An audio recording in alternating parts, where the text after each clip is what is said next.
Of AT&T Broadband's SJTV. San Joaquin Television. SJTV.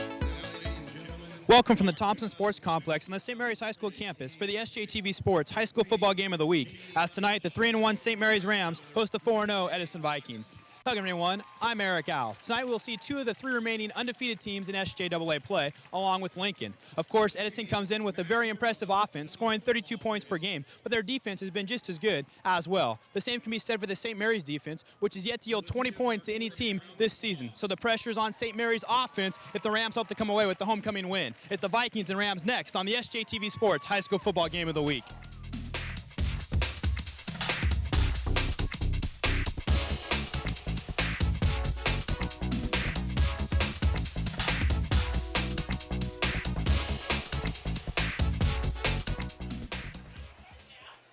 Of course, a year ago it was a victory for Edison over St. Mary's, 16-7 in the first league win for the Vikings under Booker Guyton. Of course, a year ago, Coach Guyton's first year, now year two at his alma mater. Right now, as it stands, of course, Edison is ineligible for postseason play. That could change with an appeal on October the 25th, but right now Edison is the only team at 4-0 in SJAA play. And as I said, Lincoln, St. Mary's, and Edison are all now 3-0 in SJAA play. You look at recent years in this series, other than the upset last year by Edison, it's been all St. Mary's. In 2000, 49-0. 1999, 26-7, and 1998, 49-13, all victories for St. Mary's over Edison. But a year ago, it was a 16-7 win for the Vikings. Brandon Harper, the outstanding tailback for St. Mary's, did not play. Lionel Hamilton leading Edison, as he most likely will tonight, 100 yards in that contest, had a touchdown as well. Alex Cook was the leading rusher in that game for St. Mary's, and he's one of the best defensive players in the area right now. Cook in that contest, 12 carries, 55 yards, and a touchdown. John Joseph, the starting quarterback for Edison, also had a touchdown in the 16-7 Edison win a year ago. And in talking with Coach Guyton this week, he said that was the game where they arrived. You look over the history of Edison before Coach Guyton's arrival last year, and the previous 6 seasons, 13 combined wins. In 6 years, 13 combined wins. There was a 24-game losing streak in that stretch for Edison. Now in the last year plus, Edison has come away with 8 victories, so they're certainly trying to move up in the ranks of the SJAA, and they had a game overturned last year that they won when they played an ineligible player, so that would have been 9 wins now in a year and a half, after in the previous 6 years, Edison only won 13. There is Coach Guyton sporting the tie and the Edison hat, as he always does, and Edison with the new, very slick uniforms. They will actually receive to start this contest, and a much anticipated game. Remember, it is only week 5, and I've done 3 games so far. All have been shutouts. Pretty good chance that both teams will score points tonight. If it's a game that becomes a shootout, obviously favors Edison. If it's a little lower scoring, defensive dominated, probably going to favor St. Mary's. To kick off, it is Ryan Rogers for the Rams. A low lining kick that bounces away from Lavelle Hawkins. He picks it up on his 2-yard line. Hawkins, the outstanding junior, showing his speed. Now he'll try the right side, and that may pose problems all night long for St. Mary's. John Novella is the man who finally corrals Lavelle Hawkins, who gets a 16-yard return, and that's about as electrifying of a 16-yard return you will ever see. The Edison offense, they are led by their senior quarterback, John Joseph, who was injured on the second play of the game last week. We will also see Tony Gomez at quarterback. Behind him, Lionel Hamilton is the tailback. The H-back is Chris Henry. Ruben Jackson, the flanker. Lavelle Hawkins, the split end. The 2 top receivers in the area. Balderrama, the tight end. The O-line, Alvarado, Requepo, Preciado, Thompson, and McCollins. A couple of sophomores in there for Edison. On 1st and 10 for the Vikings from their own 18-yard line. Joseph Throws it in the flats to Hamilton. Thomas Quarles will wrap him up. Inbounds is Hamilton as he gets across the 25 to about the 27. Looks like he's going to be just shy of the first down, around 9 yards for Lionel Hamilton. For St. Mary's on defense up front, it's Seth McGinnity and Steve Walton. The ends are John Gibson and Matt Cordova. The linebackers in the middle, Alex Cook, one of the best around, Gonzalez and Driscoll on the outside, Dixon and Quarles the corners. The safeties are Cohen and Brunswick. On 2nd and 1 for Edison, I formation behind Joseph. It's Hamilton. He's hit immediately by Steve Walton, but he will be very close to an Edison first down. And that is indeed enough. You see the penetration. Hamilton gets the necessary yardage. Walton, the first man to get a piece of him. Lionel Hamilton, one of the best around, the area's third leading rusher, 478 yards, 7 touchdowns. He's also now had 8 receptions with his reception on the first play of the game. 1st and 10 from the 28 for the Vikings. Game's opening possession. Play action. Joseph with time overshoots Ruben Jackson, and nearly a one-handed interception there by St. Mary's Richard Dixon. Dixon, the 6'1", 175 senior, a returning starter from a year ago. This is a St. Mary's defense that has 9 seniors, 2 juniors that start, Roger Brunswick and Thomas Quarles. 2nd and 10 after the incompletion. We will see Tony Gomez play some quarterback as well. John Joseph bruised his knee. 2nd play of last week's game against Tokay. Did not play the rest of the way. Gomez was outstanding. Hamilton on 2nd down. Lawrence Chukwiecki chases him from behind. Hamilton up near the 38. And he is going to be very close to another Edison first down. So 3 of the first 4 plays, Edison has got the ball into the hands of Lionel Hamilton. Chukwiecki made the tackle. He has been one of the best defensive players going for St. Mary's. He's scored 3 touchdowns, 1 on a return off a block kick, 2 on interceptions. It's 2nd down, it appears, and less than a yard. At least that's the way the sticks are set up across the field. 3rd, I should say, and less than a yard. And it looks like we have a measurement from the officiating crew. It does indeed appear to be that close. So Hamilton either gets 9.5 or 10.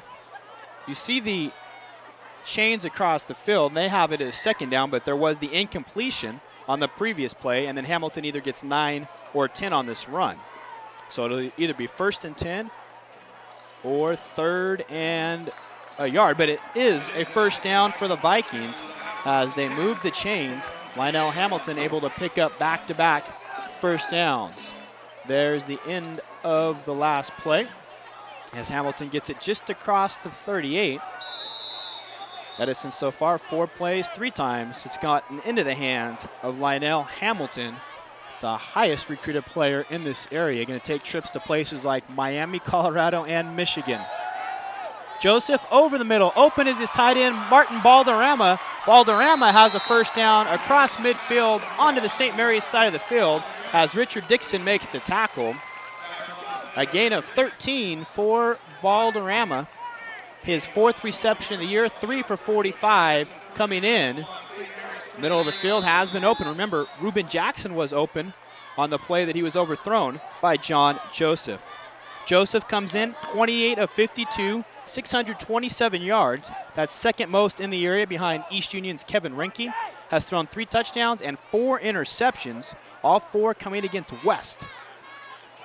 1st and 10 from the St. Mary's 49, pass deflected at the line of scrimmage. Intended receiver was the H-back, Chris Henry. So Joseph now drops to 2 of 4. Mentioned that game against West. The closest game so far for Edison. They were actually down in the final minute of that contest. They do come away with the 21-17 victory last week for Edison at Tokay, 26-14, the win there. 2nd down and 10 after the incompletion. On the St. Mary's side of the field is Edison. Toss back, Lionel Hamilton running left. Dives through and is close to another Edison first down. Hamilton moving the sticks by himself, and indeed he does get 10 again. Hamilton now 3 carries, 21 yards to go along with the reception. A year ago, 1,200 yards and 18 touchdowns. We talked about that game last year. A hook and ladder in the final minute. The toss goes to Lavelle Hawkins. He tosses it back to John Joseph, and Joseph takes it in excess of 80 yards for the score in the come-from-behind victory, 21-17 for Edison. We thank Nate Knott for that footage. Underneath handoff to Marcus Cannella. Cannella on first down. Maybe a yard. At the bottom of the pile, Seth McGinnity. It's mainly going to be Lionel Hamilton carrying the ball. We may see Chris Henry do it occasionally.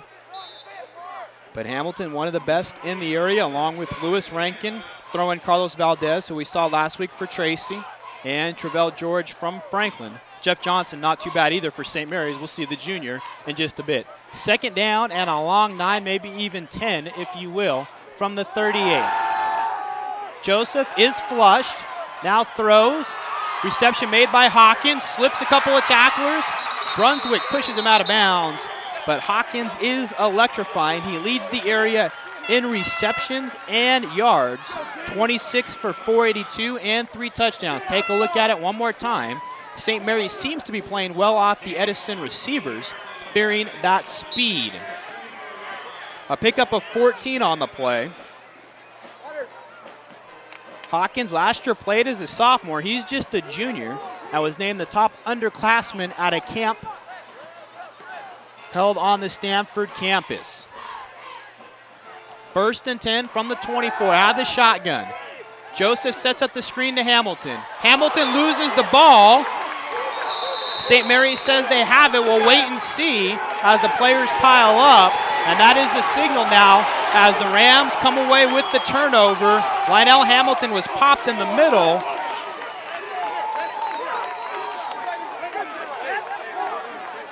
And St. Mary's will come away with it. There's the ball loose. It looks like John Novella at the bottom of the pile.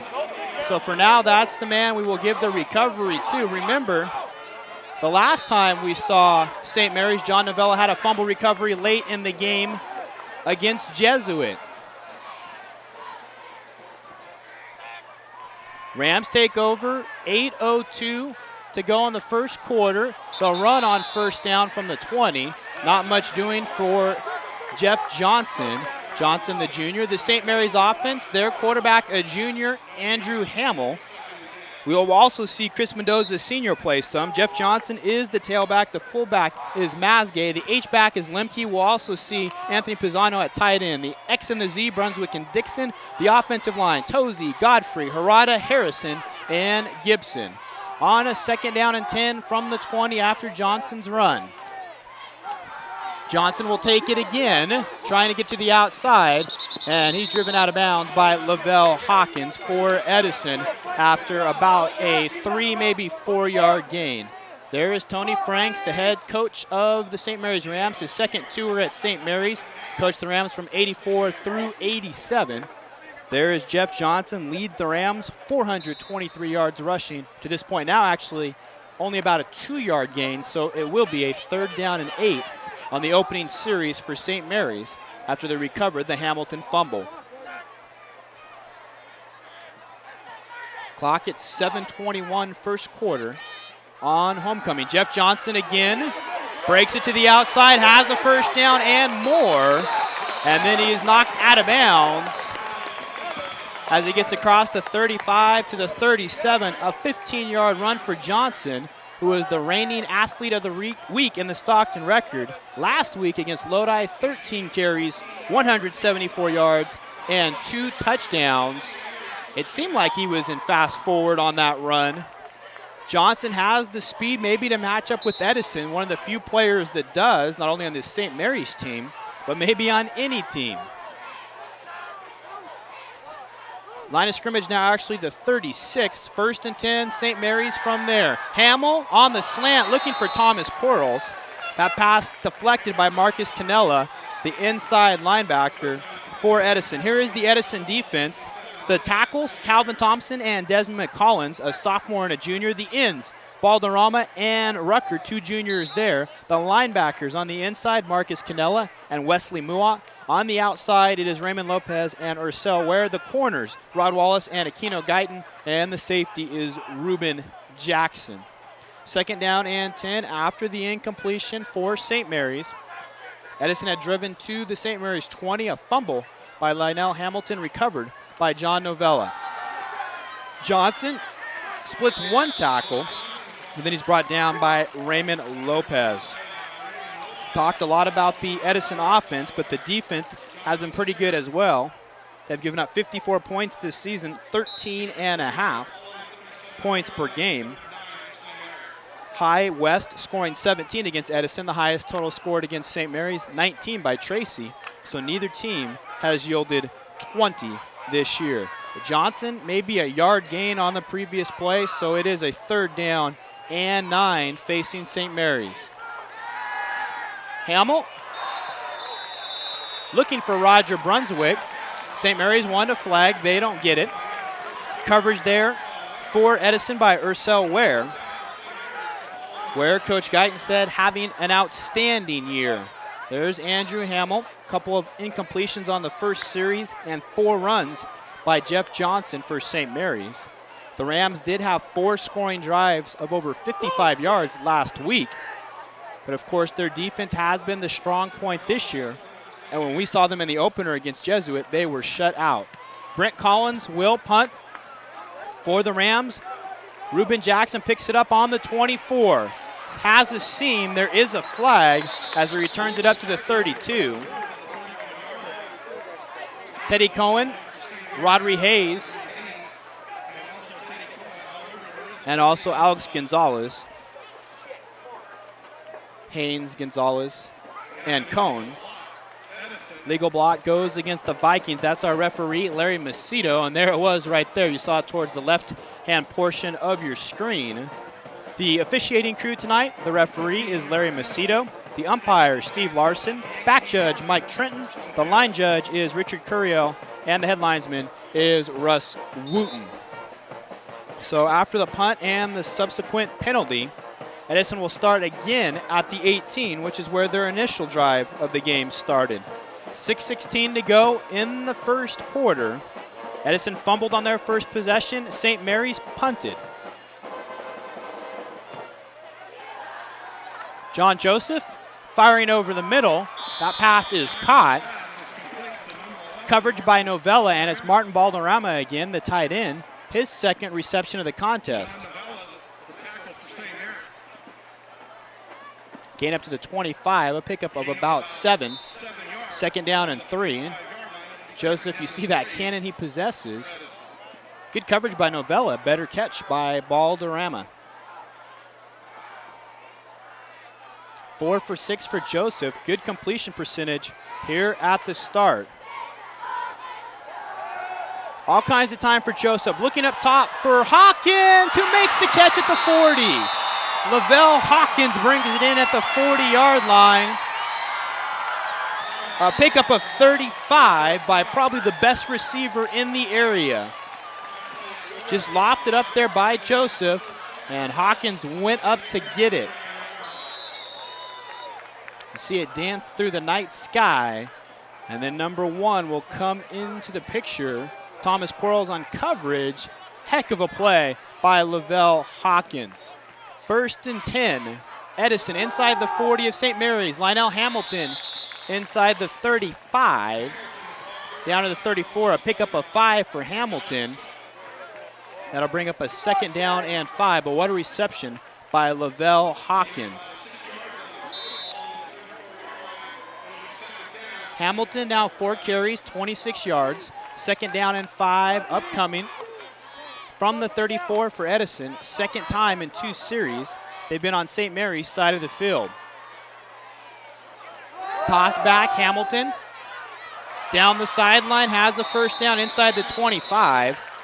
Lawrence Chukwu finally brings him down. A pickup of right around 10. And another Edison 1st down. Hamilton has looked impressive there, punishing the tackler. 5 carries, 36 yards for Lionel Hamilton. Mentioned some of the schools he's going to go take a recruiting trip to: Miami, Michigan, Colorado, among others. Everybody wants him. 4:20, clock is rolling. Second series of the game for Edison, no score. From the 25-yard line. McGinnity breaks that play down. Chris Henry, the H-back, carrying that time. Appears as if he may even lose a yard on the play. Actually, it's going to be a loss of 2 officially. 2nd down and 12 upcoming. John Joseph, 5 of 7 through the air. Martin Balderrama brings in the play, replacing Julian Nava. And I said we most likely will see Tony Gomez in this contest, but if Joseph continues to throw like this, why would you pull him? Although last week in relief, Gomez 11 for 18, 8 for his first 9. 2nd down and 12 from the 26. There was some confusion for Edison. Timeout taken by John Joseph. So Edison still with 2 remaining. Each time, clearly, Edison has been able to move the ball, but they fumbled on their first possession. And right now they take the timeout facing a 2nd down and 12. In games last week, it was a victory for Edison as they went to the Great Bowl and defeated Tokay. They were victorious 26-14. For St. Mary's, the Rams were winners 28-14 against Lodi, scoring 4 offensive touchdowns.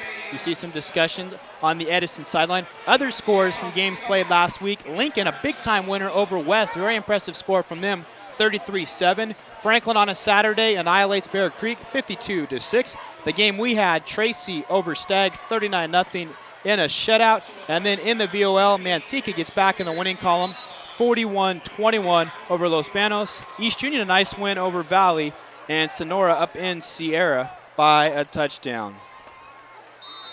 After the timeout, 2nd down and 12, awaiting the Edison Vikings. There is Richard Dixon in coverage for the Rams. From the 26-yard line, 3:30 to go in the first quarter. Joseph looking for Hawkins. Hawkins lays out, and he got it. Touchdown, Lavelle Hawkins. You're not going to see it much better than that. From 26 yards out, that's what you're supposed to do after a timeout. Call a good play. Hawkins, 26 yards away, and we've seen him make 2 of the better catches you will see ever on the high school level here in this first quarter. And I thought for sure at the start of that play it was well past where Hawkins could get to. 26 yards for the score. Now Edison to attempt the extra point. Paul Comax out of the hold of Julian Nava. Nava puts it down. Kick is up, and it is good.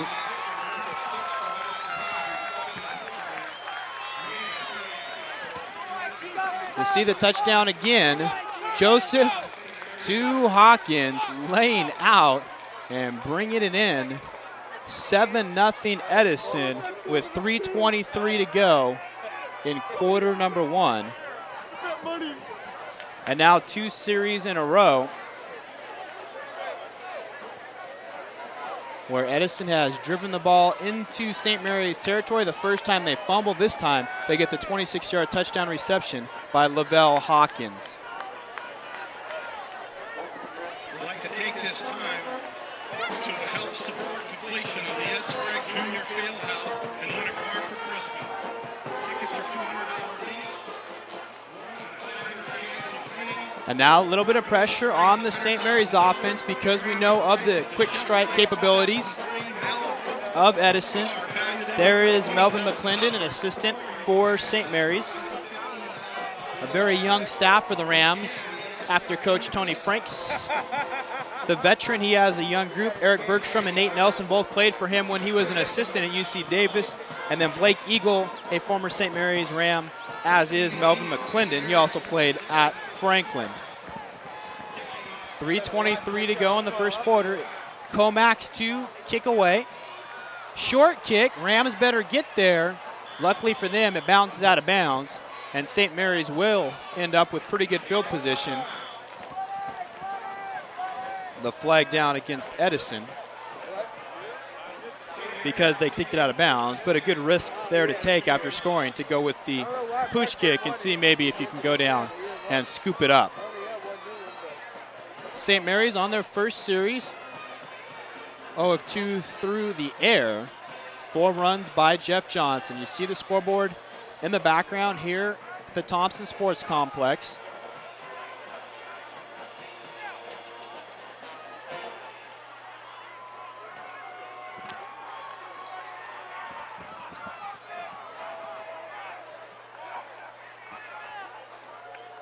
Good crowd on hand for homecoming. A year ago, a win for Edison over St. Mary's, 16-7. St. Mary's will take it at the 39, which is where the ball was kicked out of bounds. Better than the 35, of course. And they will go to work on offense, trailing. And it looks like somebody jumped for Edison, maybe Paul Comax on the right end.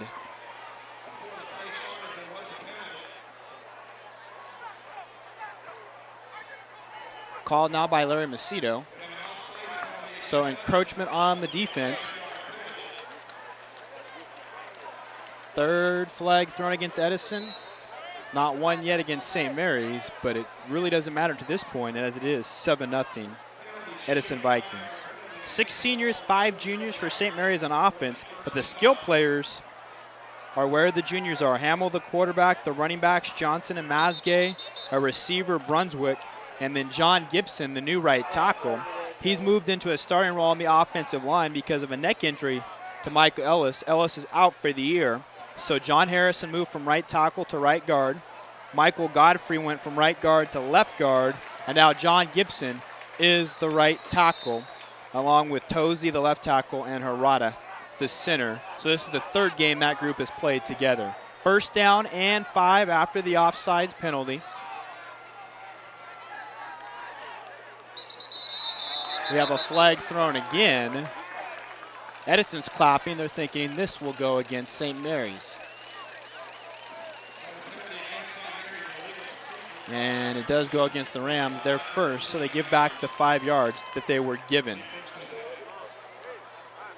And you see there at the end, a little movement from the Rams left tackle. Michael Wright now in at tailback, has battled a hamstring problem all year. There is Andrew Hamill, number 18, the 6', 170 junior. First down and 10. Hamill looking up top for Thomas Quarles. Overshoots him by a yard or two, and Quarles and Brunswick were in the same vicinity. Reuben Jackson and Rod Wallace in coverage, and it seemed like Quarles thought maybe that ball was intended for Brunswick. At the last second, maybe turned his route away. You see it one more time. It was headed for Quarles, we thought. Went over the shoulder he wasn't expecting, but maybe a ball he should have gotten to. Or at least that's what the coaching staff for St. Mary's appears to think. 0 for 3 through the air are the Rams. Second down and 10 after the incompletion. I formation behind Andrew Hamill. Wright takes it. Gets up near the 45, brought down by Wesley Mua. Starter last year as a sophomore was Mua. Michael Wright played varsity basketball when he was a freshman. Right on the play, does pick up 5, makes it third down and 5. We're under 3 minutes to play in the first quarter. 7-0 Edison on a 26-yard touchdown reception by Lavelle Hawkins.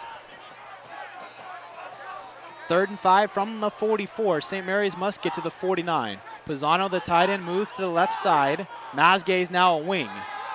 Wright takes it again. With the second effort, he may only get a yard. That's going to leave him 4 yards short of a first down. Ray Lopez, among others at the bottom of the pile, also Lionel Rucker. Wesley Mua a bit hobbled as he gets up. Fourth down and 4 after the yard picked up by Wright. And St. Mary's is going to have to find a way to get the passing game going. Otherwise, Edison's just going to stack it against the run. Second possession, second punt. Now for the Rams, Brent Collins, high snap. He backpedals to get to it and gets away a pretty good kick. Takes a bounce Rodri Haynes will touch it down right near the 26. Haynes has been in on a couple of special teams plays.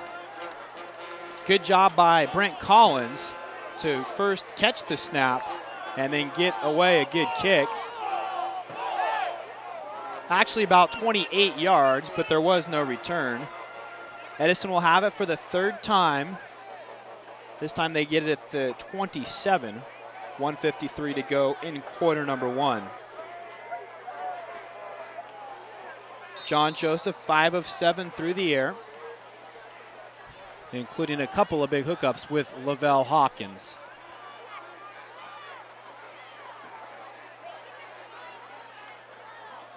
Hamilton drops the toss. Did he get it back? St. Mary's has it.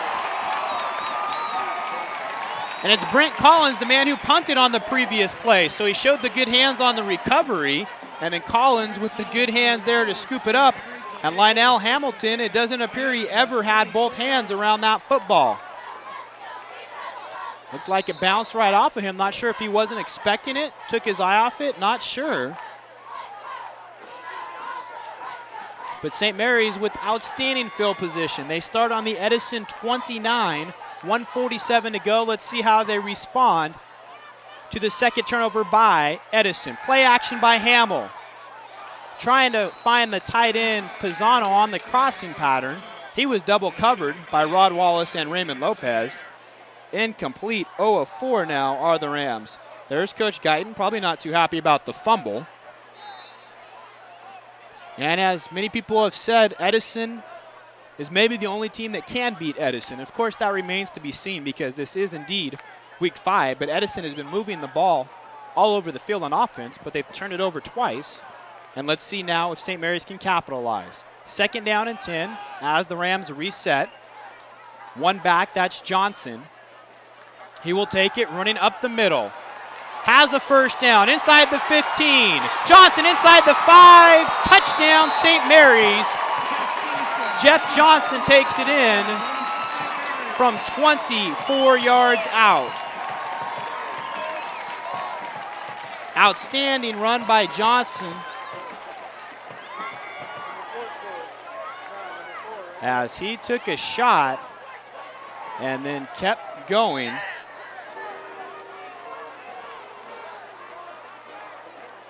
St. Mary's lining up with the swinging gate. I don't see their kicker, Ryan Rogers, out there. Now he does go and line up for the extra point attempt.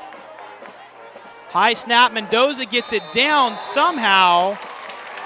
And Rogers splits the uprights. A heck of a job by Chris Mendoza. Don't forget that. Coach Franks likes it. A heck of a run for St. Mary's to match maybe the reception by Lavelle Hawkins. And we are tied at 7.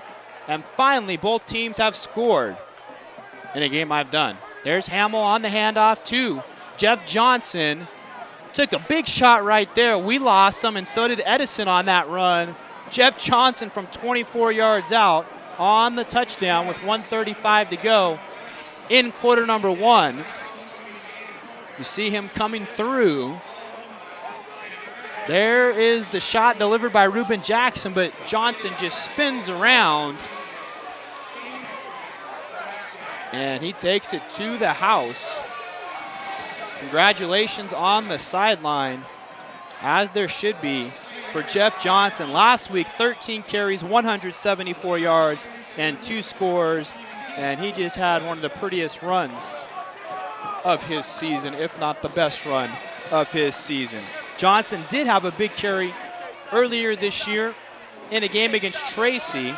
First play from scrimmage in the second half, a 50-yard run that really got St. Mary's going after the Rams were down at the half. You saw Lionel Hamilton on the sideline. I guarantee you he's chomping at the bit. And Ryan Rogers boots that into the end zone, a touchback. And you can sense that St. Mary's has the momentum that they did not have through the first 10 minutes or so of this first quarter. Now, I do remember the lone Edison game we did a year ago. A loss 20-18 to Sonora as you look at the O-line of St. Mary's. Lionel Hamilton fumbled a couple of times in that game, but came up huge and also had a touchdown. So we'll see how he turns around in this contest. That run by Johnson in the game I talked about against Tracy, Michael Godfrey, number 78, a 3-year starter, had a huge block, according to Coach Franks. Out of the shotgun for Edison, receivers all over the field, 2 to each side. Joseph undershoots Lavelle Hawkins.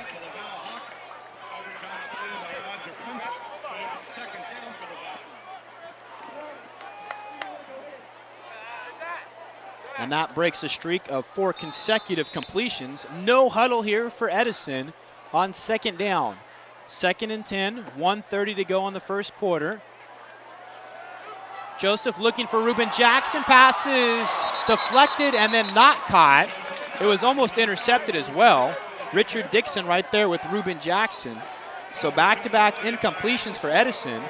They'll go no huddle here, but if they can't pick up the first down, that plays right into St. Mary's hands. Speaking of which, good hands for Jackson. Tipped out of there at the last second by guess who? Alex Cook. Reminds me a lot of Mark Rubalcaba last year from Lincoln. 3rd and 10. Joseph going for it all, looking for Hawkins. There is a flag. Thomas Quarles, Roger Brunswick on the coverage against Hawkins. There is a flag, and it would lead you to believe defensive pass interference. Thomas Quarles can't believe it. He's had a rough first quarter to this point.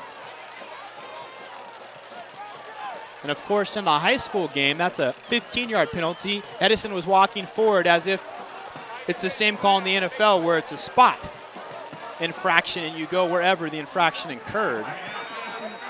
But nonetheless, it will be a first down for Edison after the pass interference. Up to the 35, the 15 yards awarded to the Vikings. Of course, turnovers very key in that West game, the closest game so far. You see the end of the play as Hawkins went down. That was the 21-17 victory for Edison. In that game, John Joseph threw 4 picks, 3 of which came in the end zone. There was some contact there. Wouldn't mind seeing that again. Tony Gomez in now, and he throws an interception. Richard Dixon picks it off. He has a block as well. Dixon inside the 15, down to the 13. A 32-yard interception return by Richard Dixon. Tony Gomez into the game and throws an interception on his first pass. Last week, he completed 8 of his first 9. And Edison has turned it over 3 times now here in the first quarter. Dixon picked it. The 2-year starter out of corner also starts at a receiver. And for the second consecutive series, or for consecutive series, if you will, St. Mary starts on the Edison side of the field with very good field position. Last time at the 24, this time at the 13.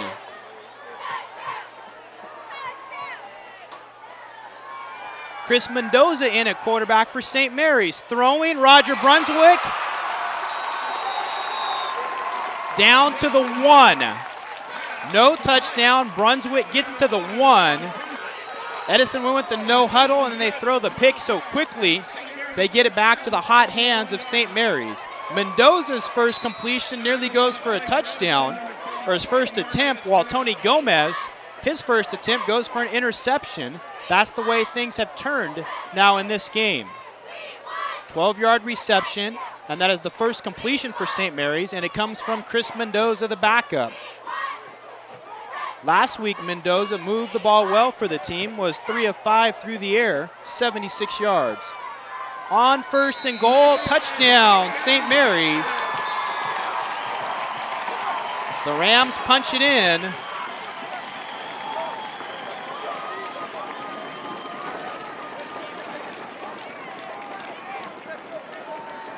Michael Wright, the man.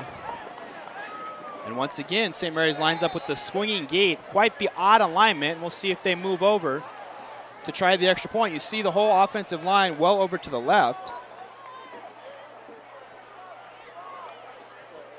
Now they move over and just maybe watching how Edison plays it. If they don't play it well, we'll go for 2. Rogers.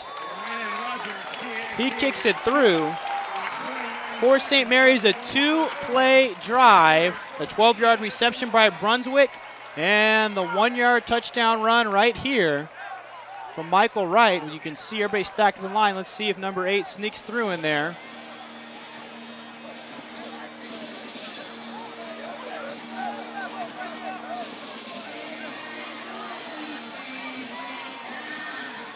He's in the pile somewhere, and there's Michael Wright tossing it away. So Michael Wright, a 1-yard touchdown run. And Jeff Johnson, a 24-yard touchdown run for St. Mary's. Each of their backs have scored. And for Lincoln, a touchdown reception by Lavelle Hawkins. Edison scored first. St. Mary's has answered with 2 scores of their own. For Wright, his 3rd touchdown of the year was a backup a season ago to Brandon Harper. This year he backs up Jeff Johnson. When I talked with Coach Franks in preparation for this game, he said some weeks Michael Wright feels good, some weeks he doesn't because of a recurring hamstring problem. Clearly right now he's feeling pretty good. Still 30 seconds left in the first quarter. We just had a game's worth of action. Edison has turned it over 3 times, but they're only down by 7. From the 15, Ruben Jackson across the 30. Brought down by Chris Pirro. Special teams tackle, Edison has it. And St. Mary's the last 2 times has started on Edison's side of the field after turnovers, and they have converted the turnovers here at the Thompson Sports Complex, formerly San Guinetti Field. Eric Alves with you inside the Gene Izzetti press box. 1st and 10, Edison from the 34. John Joseph back in at quarterback. He'll try and run. Eludes McGinnity for a second, but not on the second opportunity. And we'll see if it's no gain or a loss on the play. Right around no gain or a half a yard gain. So it's not a sack. No huddle again from Edison. Seemed to backfire on the last series, but let's see if they can catch St. Mary's. And each team will have a chance to catch their breath, as will I. A fine first quarter of action, 14-7. St. Mary's on top. We've seen an outstanding receiving touchdown by Lavelle Hawkins for Edison of 26 yards, and a fine rushing touchdown by Jeff Johnson from St. Mary's of 24. And then St. Mary's got the go-ahead score from Michael Wright from a yard out, 14-7. St. Mary's on top of Edison after 1 quarter of play. Here are 2 3-0 teams in SJAA play. Lincoln the other 3-0 team so far. While we have a moment, let's go ahead and thank our friends over at Rick's New York Style Pizza. Of course, always providing pizza to the crew. They are located at 4118 North El Dorado Street in Stockton, actually not too far away here from St. Mary's. Feeding our crew of Michael January, Mark Clanton, Leo Gales, Nick Lujan, Andres Morado, Garrett Knapp, Demetrius Snayer, and Nicole Ferran. Next week, we're at the Great Bowl for Tokay and Franklin. The SJAA gets 4 teams in the playoffs. Right now, 9 are eligible because currently ineligibility for Edison. We will take a look at that schedule in just a second, but now it is 2nd down and 9.5 for Edison from the 34. John Joseph running for his life, gets away from Alex Cook. Joseph across the 40, across midfield, cut a big block from Ruben Jackson. And they spot Joseph down at the 49, his own, a pickup of 15 on the play by the quarterback. The game of the week schedule we mentioned next week at the Great Bowl for Tokay and Franklin. 2 teams still battling it out to try and get in the playoffs. A couple of early losses for Tokay. Then we're in Manteca for Sierra and East Union. Edison and Lincoln will see the Vikings again. West at Tokay and Lincoln at St. Mary's. Of course, we reserve the right to change those, but those games look pretty good right now. 1st and 10, Edison from the 49, trailing by 7. Joseph, the home run ball, looking for Ruben Jackson. And really, Jackson became the defender on that play, knocking an interception away from John Novella. And Novella just seems to have a nose for the ball. Has a fumble recovery tonight. We saw him recover a fumble in the opening week against Jesuit, and you saw Ruben Jackson heads up play just to swat it away. Mentioned Edison a year ago, 4-6, 4-3 in the SJAA, losing to Lincoln Tokay and Franklin did have the victory over St. Mary's. The year before, just 2 wins. And then in 98 and 99, back-to-back 0 and 10 years, part of a 24-game losing streak. The last time Edison was in a run for the postseason, 1997, they were 5-2. They were actually 4-0 that year, and then the rest of the way went 1-5, ending up 5-5 and out of the playoffs under Frank Carrito. Pass caught by Lavelle Hawkins, gets it inside the 40.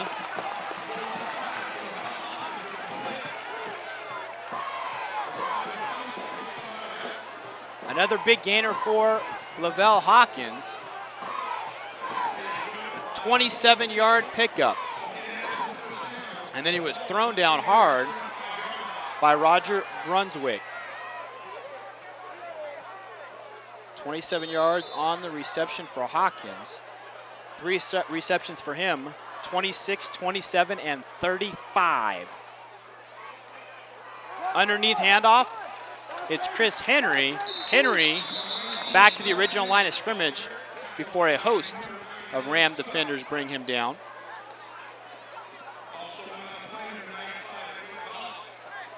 Second down and 10 upcoming. Mentioned Frank Carrito at the helm that year, of course, a game we did in 97, a big upset, 27-24, Edison over Lincoln. Ironically enough, Frank Carrito, the head coach at St. Mary's, before Tony Franks became the head coach back in 1984. Interesting side note to that we'll get to in just a bit. Second down and 10. From the 35 for Edison. Pass underthrown. Intended receiver, Marvin McClendon, will bring up a 3rd and 10 for the Vikings. At the time, Coach Franks was helping out at the University of Pacific during the springtime. He told me he saw Coach Carrito in a couple of meetings, thought as an area high school coach he was just coming to watch UOP practice and see the things they did. But actually, Coach Carrito had resigned from St. Mary's. Coach Franks threw his name in the hat, as he told me, and at 26 years of age, became a head coach at St. Mary's. Took his team to the playoffs in 84 and 85. 3rd and 10, acrobatic catch there from Lavelle Hawkins, about 2 yards short of the first down, but we'll give him 10 for style. But it does bring up a 4th down and 2. Hawkins, who is already highly recruited, much like Lionel Hamilton, and he's putting together a highlight tape here in the first quarter plus. So after the 8-yard gain, 4th and 2 upcoming here for Edison, trailing by 7 from the 27-yard line, nearing the 10-minute mark of the second quarter. Joseph rushed, thought about running, now he does, and let's see where the officials mark him out of bounds. Will be right at the 25, which is where he needed to go for an Edison first down. And it is a Viking first down. Athletic move by Joseph to tiptoe down the sideline and sneak it inside and past the first down marker. That's twice now where we've seen Joseph pick up the first down with his legs. Timeout taken by St. Mary's. Each team has used 1, and they have 2 remaining. We've seen Lavelle Hawkins make 4 receptions here in this first half. Of course, a long line of outstanding receivers have played for the Edison Vikings. You go back just a year ago, Brian Spinks, the receiver of the year in the SJAA. Prior to him, Bobby Johnson. We saw him in a contest against Tokay, scored 3 touchdowns in the second half, all on 4th down. Ram country to this point, though Edison is driving. And then back in 1997, James Newsom helped lead Edison in that upset of Lincoln I spoke of earlier, 27-24, when the Vikings thought they were headed to the postseason, but were not. That ended up not being the case. The last time Edison in the postseason, 1983, their quarterback, Booker Guyton, now back for his 2nd year as head coach at his alma mater. 1st and 10. Joseph with time. Now he has none and is dropped. Play made by Matt Cordova. He's a returning starter from a year ago. Tied for 2nd on the team in tackles and is 2nd in tackles for loss. Give him another right there. That's a sack. sack, a loss of 9. Joseph had time, nobody open downfield, and Matt Cordova gets to him. 2nd and 19 awaiting the Vikings. Nice grab by Joseph of the shotgun snap. Lavelle Hawkins goes down, gets up, but of course, in high school and college, when your knees go to the ground, it doesn't matter if you were touched or not. Pickup of 10 by Hawkins.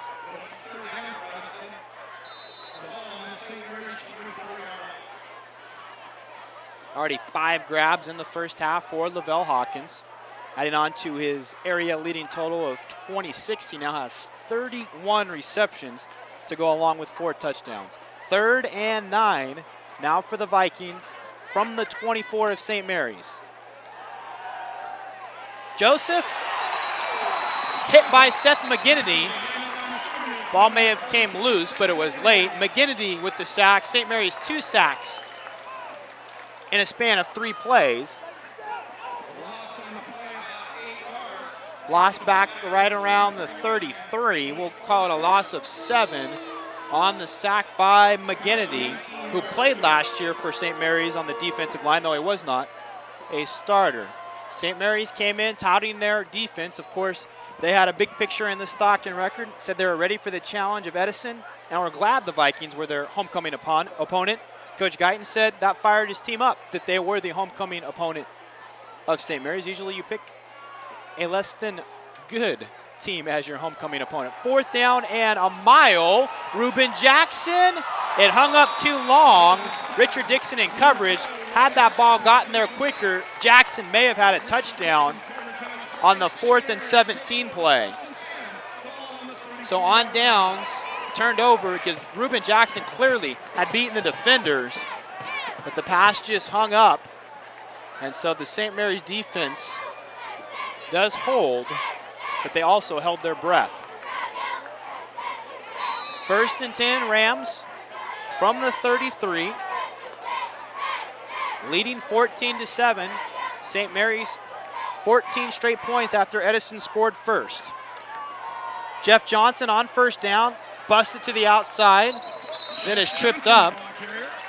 Marcus Canella and Aquino Guyton, the coach's son, there to bring him down. Johnson gets up to about the 38, a gain of 5. Johnson, one of the 2 Ram touchdowns. We'll see it again with Johnson coming right at you. It was Guyton who tripped him up. St. Mary's 6-4 a year ago, just 4-3 in league play, the same record as Edison. Losses to Tokay and Lincoln, as well as Edison in SJA play. Tokay and Lincoln, the final 2 regular season games. On 2nd down, it's Johnson again across the 40, about the 41.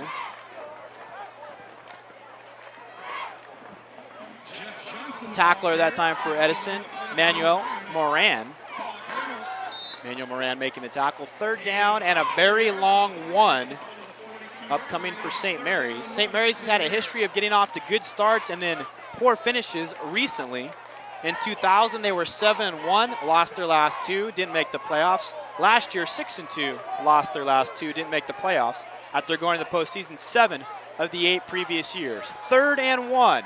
Johnson will try it, cuts between the guard and the tackle, has a 1st down across the 45 to about the 47, a 6-yard pickup before he's tackled by Lavelle Hawkins. Hawkins doing double duty. Going to be replaced this time by Reuben Jackson. Harrison with the nice block. Johnson dove in between Harrison and Godfrey. Pretty good hit applied by Lavelle Hawkins. 3 straight carries by Jeff Johnson. 1st and 10, St. Mary's up near the 47. Rams leading 14-7. Pisano in motion. Toss, Jeff Johnson. Not much there on the far side. Pushed out of bounds by Rod Wallace. He was a returning starter, started a year ago for Edison, the 5'11", 160 senior. For the Edison Vikings, all-time on SJTV, 1-5 since 1997. Of course, I can only go back as far as my memory serves. The only win coming in 97 for Edison on TV, 27-24. St. Mary's 7-3 all-time on TV. Johnson, virtually no gain on the last play, makes it 2nd down and 10. Clock stopped at 6:28. Hamill hooks up with Roger Brunswick. Brunswick dives across the first down marker and will move the chains for St. Mary's as he picks up 11. Brunswick has both receptions for St. Mary's. That's now the first completion for Andrew Hamill. Brunswick 8 catches coming in. That gives him 9, one ahead of teammate Richard Dixon for the team lead. Big week last week for Dixon against Lodi when he had 4 catches for 80 yards. Brunswick with some good speed and then got his head down and picked up the first down. St. Mary's on Edison's side of the field at the 43. Jeff Johnson couldn't cut it inside. Now he does. Martin Valderrama, the first man to hit him. A loss of a yard or 2 by Johnson.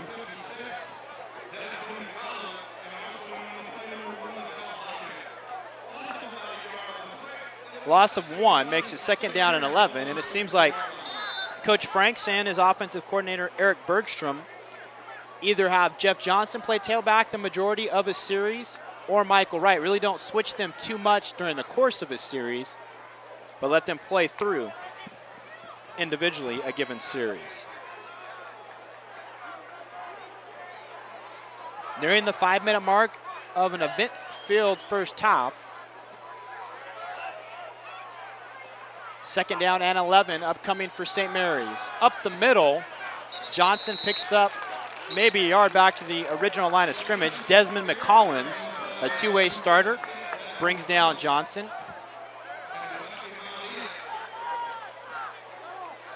Under 5 minutes. And now 3rd down and 10 awaiting the St. Mary's Rams. All the scoring coming in the first quarter. 24-yard touchdown run by Jeff Johnson, a 1-yard run by Michael Wright for St. Mary's. Before all that, though, Lavelle Hawkins, 26-yard reception for Edison, all in the first quarter of play. On 3rd and 10, Hamill looking for Dixon. There is some contact. Rod Wallace, though, did have the inside position. No flag, incompletion. And it looks like it'll force a punt for St. Mary's. 4th down and 10. Dixon almost tried to create the contact, but you can't blame him for that. I mentioned earlier Roger Brunswick with 9 catches. I should say Brunswick has 10 to lead Dixon, who was a starter a year ago, who has 8 for St. Mary's. 4th and 10 from the 43. So it is Brent Collins to punt. Last snap his way was a high snap. He did go up and grab it and got away a punt. John Gibson is the long snapper. Remember early in the year, Michael Ellis was the long snapper, but he had the neck injury and is done for the year. Punt by Collins will be spotted near the 20. We'll say the 22, so a 21-yard punt, but no return. Edison will have it, maybe for one final time here in the first half. Field position certainly has favored St. Mary's. St. Mary's has scored 2 touchdowns off of 3 turnovers by Edison. There was a flag thrown against St. Mary's. It was declined, however, by Edison. They'll take the ball at the 22.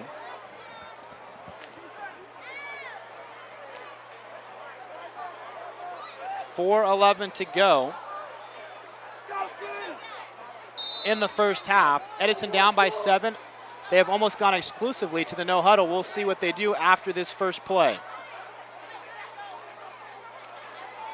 Lionel Hamilton dives to the 25. Cook covers him. Matt Cordova got a piece of Hamilton first. Gain of 3. Hamilton, of course, started off very strong, but then he had a couple of fumbles. One on a toss he never really had. Take a look at the center quarterback exchange. And then, of course, Edison went to the air often and successfully, so they've gone away a little bit from Lionel Hamilton. But on 2nd down, it's Hamilton again. Not a whole lot working there. maybe 2 or 3 again. As the players on pile, Alex Cook at the bottom again. Cook, the team's leading tackler. He had a huge interception against Tracy. There's Brandon Harper. I guess if you rush for 4,000 yards in 3 years, you get to stand on the sideline and watch. Of course, St. Mary's, a great tradition of outstanding running backs. There's Chris Schaefer, who was Harper's fullback. But Brandon Harper, Kevin Arbette, and Frank Strong, the last 3 tailbacks for St. Mary's. And now Jeff Johnson doing quite fine himself. 3rd down and 5 for Edison. Ruben Jackson has a step, and somehow he can't hold on to it. He had beaten Lawrence Chilkwecki, and Ruben Jackson couldn't hold it.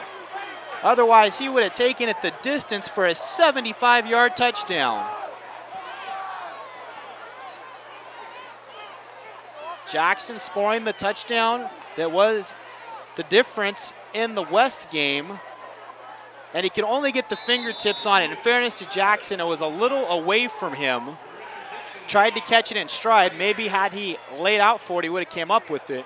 But of course, his thoughts were to catch it in stride and take it into the end zone. But that's a play certainly to keep in the back of our minds because it would have tied this game up. Paul Comax punts. It'll be Dixon from his 35. Slips and is brought down by the first man in coverage right at the 40. Special teams play there made by Marcus Canella. St. Mary's, though, will have it again at the 40. Actually, about the 39 officially. With 2:45 to go on the half, 2 timeouts remaining, and maybe a chance to add to their lead. The lowest total so far for Edison this year, 21. That was the game against West. They scored 26 twice, Armillo and Tokay, and 54 once. They've averaged 32 points per game this year. Right now they have 7 in 1/2 of play. Moved it quite well early on, but they've turned it over 3 times. St. Mary's has cashed it in twice. On 1st down, Michael Wright in there now. Wesley Mua wraps him up. Good to see Mua is okay. We saw him hobbled earlier. Wright picks up a couple. 2nd and 8.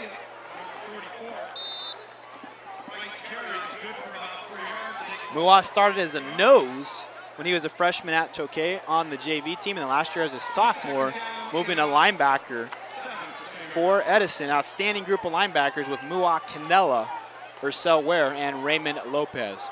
2nd and 8, a short 8 if you will, nearing the 2-minute mark of the 2nd quarter. Right again, and there's the tackle by Ursel Ware. A flag comes up, maybe a late hit, maybe a face mask. We'll wait and see. The call of Larry Macedo. Not too many penalties here in the first half. We'll watch it again. A hold. Or check that. A personal foul called against Edison. Maybe a late hit, that's the best I can come up with, or a hit out of bounds. And you see maybe the 2nd man down, so it looks like a hit out of bounds. Personal foul against Edison, that's the 15-yard variety. There is Larry Macedo. And that is the call, personal foul. Late hit there against the Vikings. They now have 5 penalties, St. Mary's 3.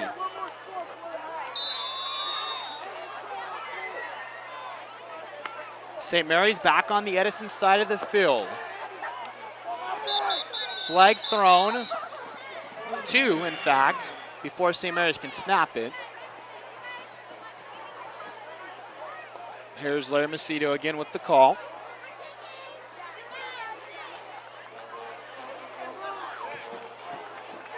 Offsides, the call against St. Mary's. The encroachment, the call. St. Mary's gives back 5 of the 15 they picked up. The ball will be spotted right at about the 50. Really, though, leaning on the St. Mary's side of the field. St. Mary's might want to move a little quicker. Only 1:40 left in the half, and they do have 2 timeouts left. 1st and 15, Edison showing blitz. Hamill gets rid of it. Brunswick can't hold it. Aquino Guyton in coverage. It looked like Ursel Ware may be the man who got a piece of Hamill. He was the man showing blitz. Brunswick maybe heard the footsteps. Second down and 15. Clock stops at 1:33 to go. In half number one, all the scoring came in the first quarter. St. Mary's looking for their 4th consecutive win. Edison looking to remain the only unbeaten team in the SJAA. They are 4-0 coming in. St. Mary's, Lincoln, and Edison all 3-0 to this point in league play. Michael Wright on 2nd and 15. Picks up 5. Martin Balderrama, the defensive end, among those to tackle him. 3rd down and 10. There is a Ram player slow to get up.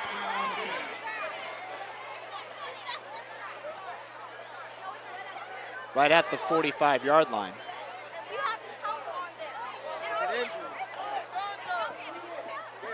3rd down and 10, awaiting St. Mary's.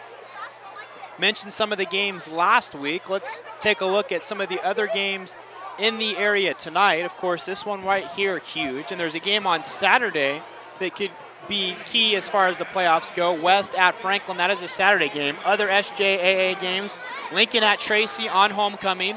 Tokay at Bear Creek, a couple of Lodi Unified schools.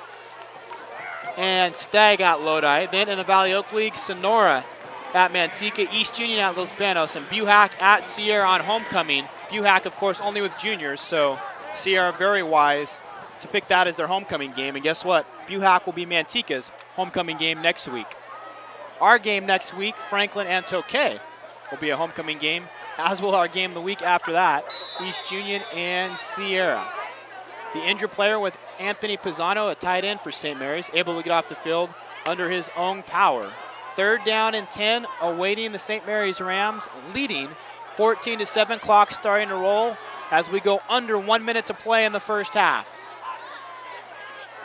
Play action by Hamill. On the crossing pattern, Brunswick a little low for him, but he couldn't bring it in. Rod Wallace in coverage, and who knows what Brunswick may have been able to do had he been able to hold on to it. Brunswick has had a tough go of it here in the first half. Reuben Jackson also unable to hold on to a ball for Edison. Some of the top receivers struggling a little bit here in the first half. Lavelle Hawkins has not struggled for Edison, but he needs some help. It'll bring up a punt by St. Mary's. Have to be careful. The ever-dangerous Reuben Jackson stands at his own 10. Brent Collins to punt it away. Under some pressure. Line drive kick. Rodri Haynes covers another right at the 10. That's at least 2 punts covered by him, maybe 3. As the flyer on the outside. Edison will have it at the 12. 2 timeouts left, 44 seconds. Normally you would think teams would take a knee, go to the half down by 7. I'm guessing Edison isn't going to do that. That's why they call their offense the fun and gun. But at the same time, you have to be careful. If Edison turns it over a 4th time and St. Mary's takes it in, that could be devastating to Edison. 5 receivers, 3 to the right, 2 to the left for the Vikings. On a 1st and 10 from the 12-yard line. Over the middle, Hawkins. Quarles can't get him. Then Driscoll and Alex Cook combine. Driscoll, the outside linebacker, tied for 5th on the team in tackles. Started a year ago.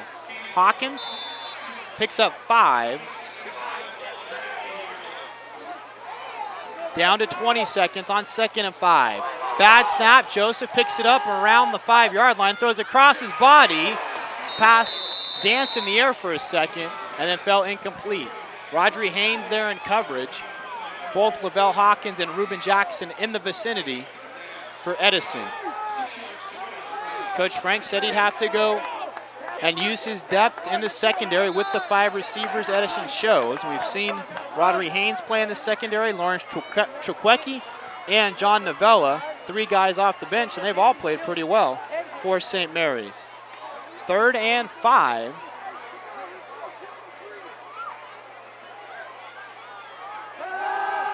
Down to 10 seconds.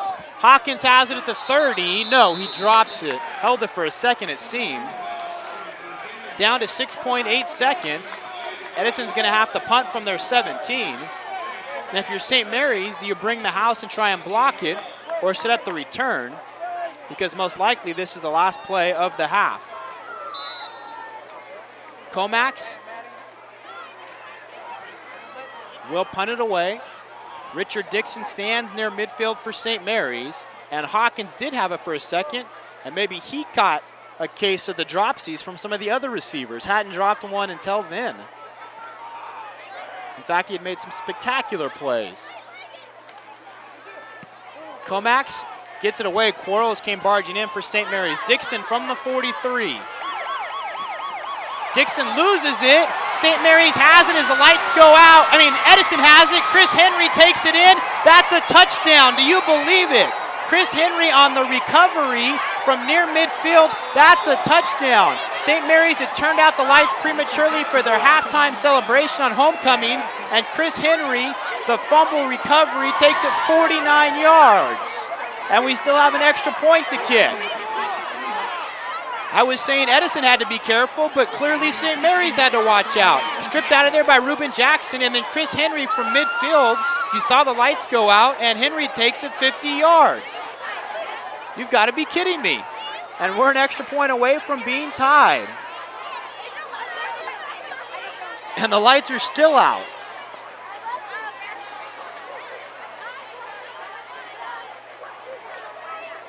Nava puts it down. Kick is up. And it is good. There's no time on the clock. There is a flag down. The lights are out, and have you seen a more bizarre scene ever at the end of the half? The lights went out as that play was going. There's a personal foul called right into the kicker on St. Mary's. We'll see if Edison declines it and just goes to the half, or maybe if they come back out and go for two. Clearly it was a fumble. Chris Henry just kind of standing around the pile. Reuben Jackson almost took it out of his hands, and Chris Henry takes it 50 yards with the lights going out, and the lights went out on St. Mary's on that play. We are tied at 14.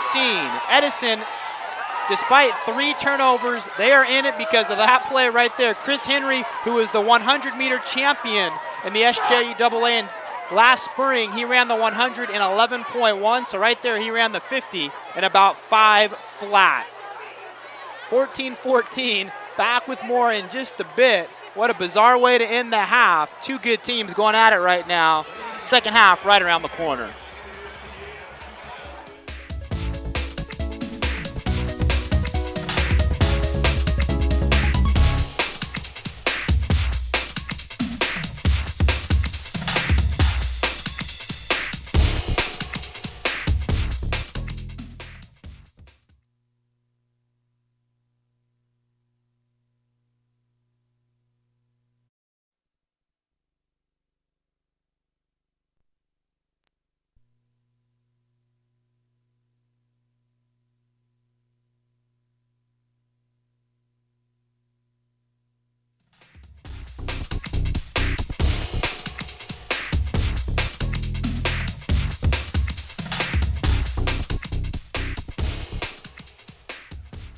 (14-14) as we're set to start the second half. I don't really know where to start. This much we know. Edison scored on the final play of the first half. A fumble recovery by Chris Henry on a punt.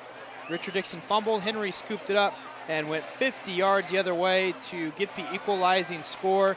It was 7-0 Edison first on a 26-yard reception by Lavelle Hawkins.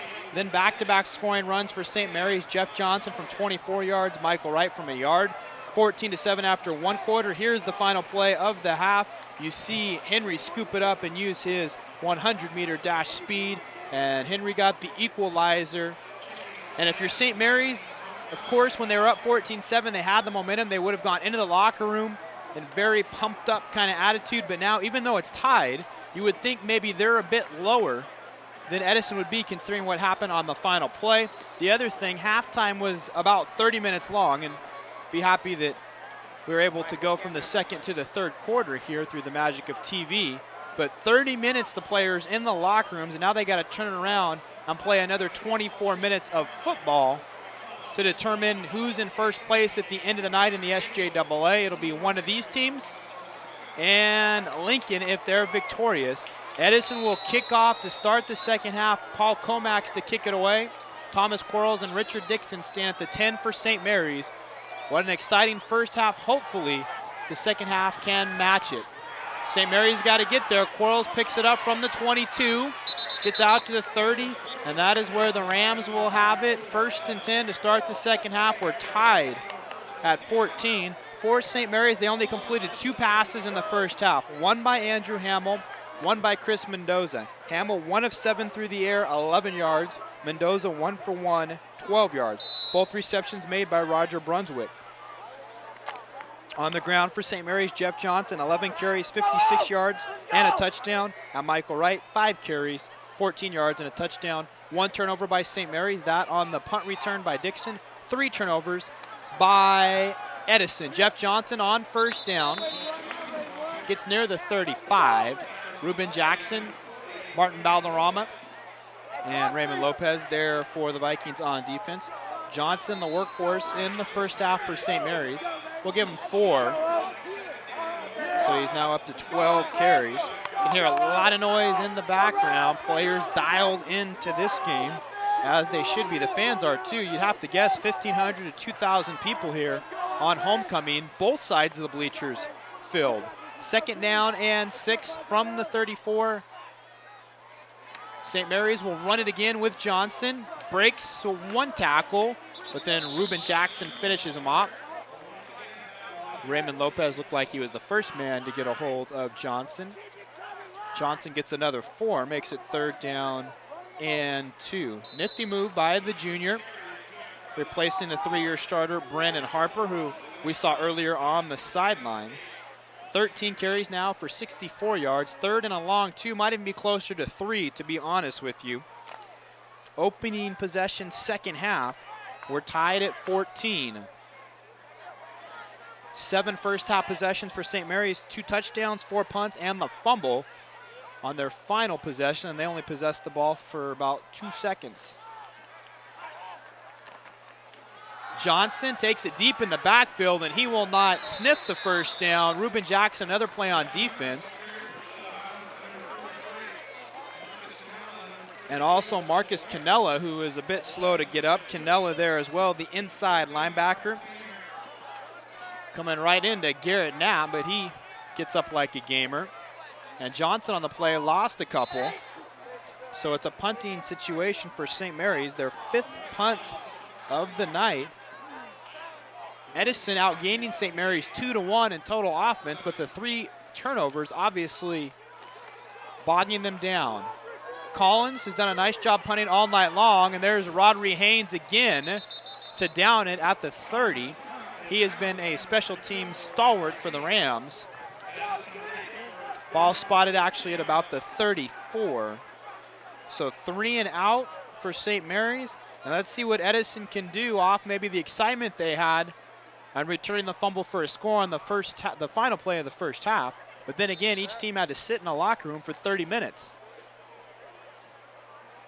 It was said to me earlier this week, and I won't give up the coach, but homecoming is a football coach's worst nightmare. And the long halftime, one of the reasons why, and of course the distractions to the players during the week with all the festivities. 1st and 10, Edison, their first possession, second half. Toss to Chris Henry. There is a penalty flag down. Henry spins off 1 tackler. Then Matt Cordova and Steve Walton get to him. We'll wait and see on the flag. John Joseph was outstanding in the first half. We'll get to his numbers in a second. We await the call of Larry Macedo. Procedure the call against Edison, their 6th penalty, and that will cancel the run by Henry. John Joseph, 11 of 20 through the air in the first half, 158 yards, 7 receptions from Lavelle Hawkins for 125 yards and a touchdown. Lionel Hamilton, a couple of receptions. Martin Valderrama, a couple of receptions. Tony Gomez, the backup quarterback, was 0 of 1. He threw the pick.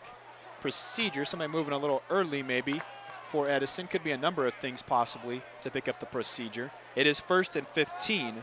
Lionel Hamilton, 7 carries, 38 yards, but he did fumble twice. On 1st and 15, back at the 29. Fake one way by Joseph, comes back to Balderrama. Breaks the tackle, the tight end rumbling before John Novella gets him shy of the 40, near the 38. A gain of around 9 for Martin Balderrama, the tight end for Edison, his third reception of the night. We'll give him 9, 2nd and 6. We saw an excellent tight end last week from Tracy and Jamison Harps, though he didn't have any receptions in that game. Has scored 3 touchdowns this year. Saw James Rubel earlier this year from Manteca. Some good tight ends out there. Looked like trouble by Joseph getting the snap, and Chris Henry runs it. And you wonder if Edison's going away from Lionel Hamilton because of the fumbles in the first half, although there's probably a good chance we'll still see him before this game's over, no doubt about that. But Henry has carried a couple of times here in the second half, one negated by a penalty. No gain on that play.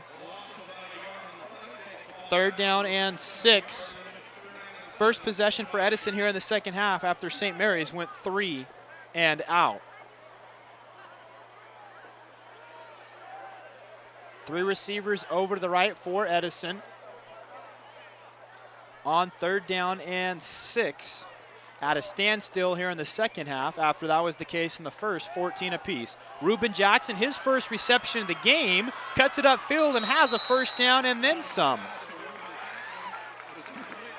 A gain of 13 for Reuben Jackson on a little simple toss-off.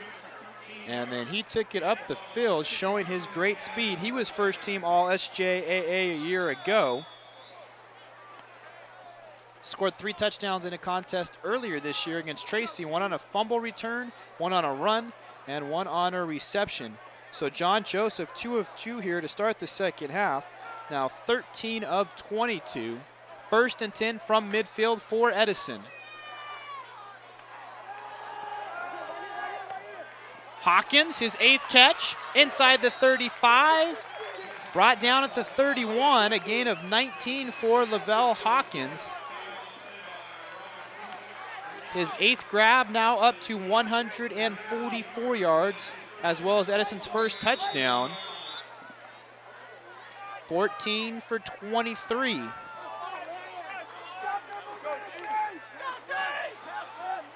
For 199, John Joseph to go along with a touchdown.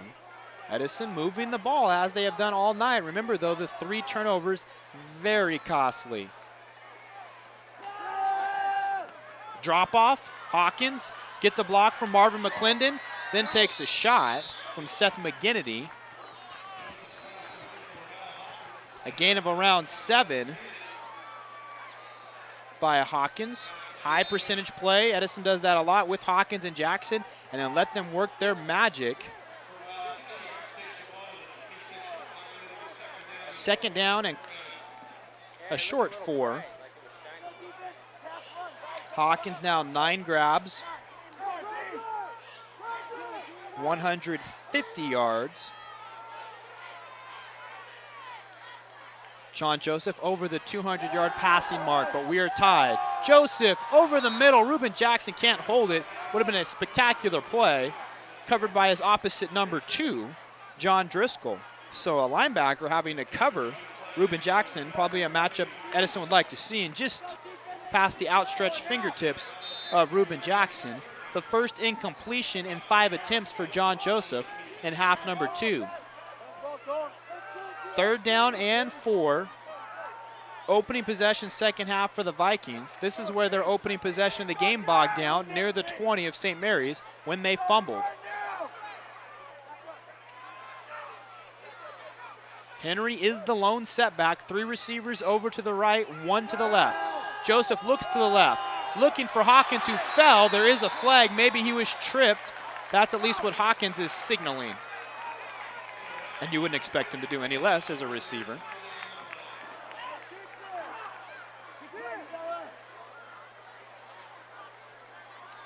Here is Larry Macedo.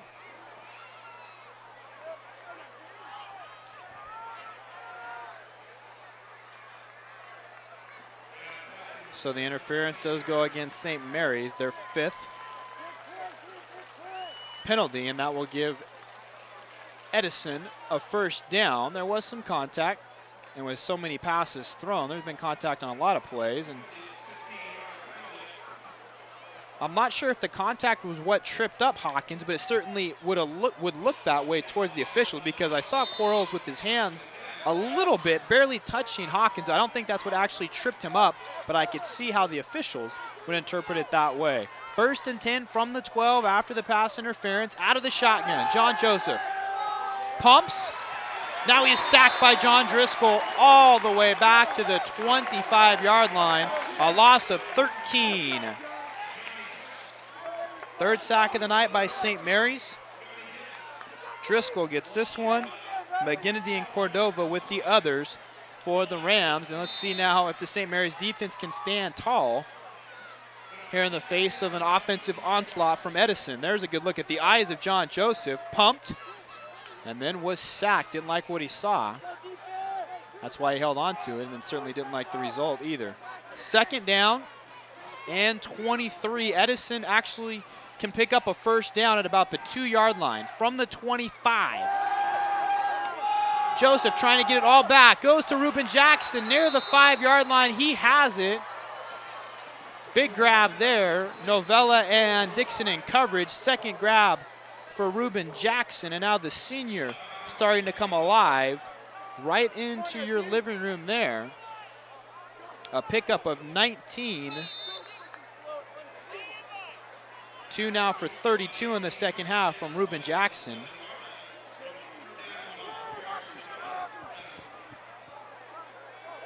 (16 for 26). John Joseph through the air, 224 yards. 3rd down, and so we say 4. 3rd and 4 from about the 6. Joseph trying to throw the out. Hawkins goes to the ground to try and scoop it. Can't hold it. Coverage there from Thomas Quarles. Played varsity football last year as a sophomore at Sierra, did Quarles. 4th down here and about 4. The kicking team onto the field for Edison. So it looks like they're going to try and take the lead with the field goal. Diego D'Alba, who has both extra points, is on to try and boot it through. About a 23-yard attempt. Edison gets the 11th player onto the field a little late. The 23-yard attempt for the lead. Nava puts it down.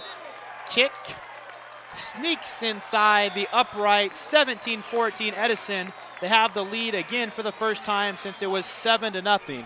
So with 5:38 to go in the 3rd quarter, Edison takes the ball down the field. They get a 23-yard field goal from Diego D'Alba. They lead 17-14. A 9-play drive for Edison.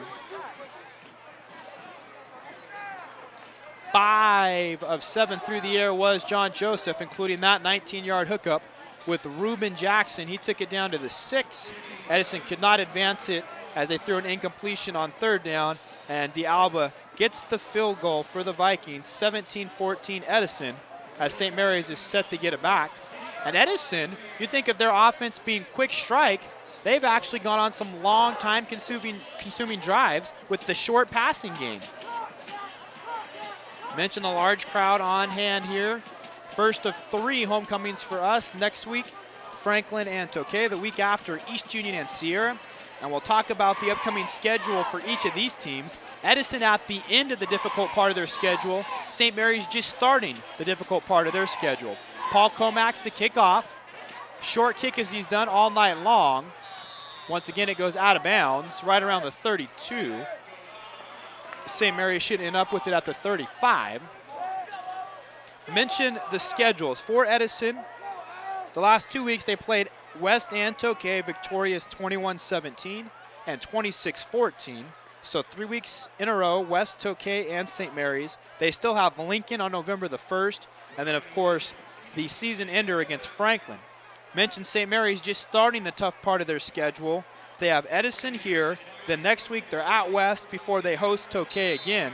Tokay has actually gotten St. Mary's each of the last 2 years. From the 35 after Edison kicked it out of bounds. St. Mary's down by 3. Richard Dixon goes in motion. He will take the handoff. Caught from behind, outstanding defensive play there by Ursel Ware to hold Dixon to no gain. Dixon on the end around, took it from Andrew Hamill. Thought for a second he had some green grass in front of him, but Ursel Ware closed the gap in a hurry.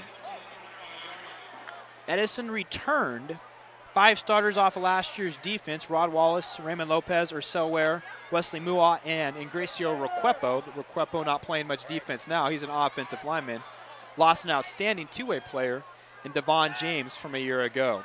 2nd down and 10, under 5 minutes to go in the 3rd quarter. Hamill looking for Thomas Quarles, overshoots him. Coverage there from Aquino Guyton. Incompletion there. Hamill, rough night for him.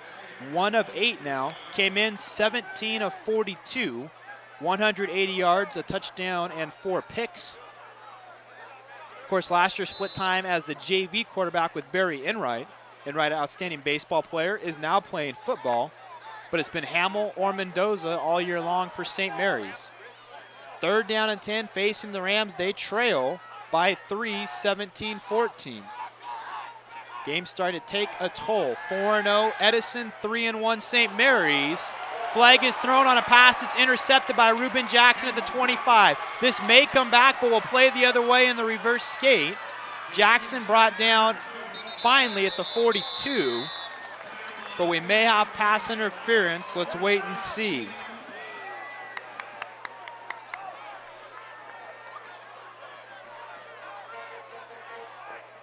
Been some big penalties in this game, pass interference and also some personal fouls. That's pass interference against Edison, their 8th penalty of the game, to go along with 3 turnovers. The Edison side of the field is booing. That's the end of the play. To tell you the truth, I don't think Brunswick was ever going to get close to that ball, but he was bumped. Hard to see there because Brunswick was already bumped, but I don't know if he would have ever gotten to that ball. Ball is at midfield, so quite a change of fortune there for St. Mary's. Ball whistled in play as we now hit 4:30 to play in the 3rd. 14-14 at the half, now 17-14 Edison. Hamill will run, hit by Comax and Mua. He gets 5. First time Andrew Hamill has run. Didn't like what he saw downfield. And you look back, St. Mary's, in the last 6 years, senior starting quarterbacks. Jimmy Bellotti last year, before him, Matt Silva, Dan Morelli, the son of the principal, Peter Morelli, who officiated the 49er Ram game last week. Blaine Vernon, 98, 97.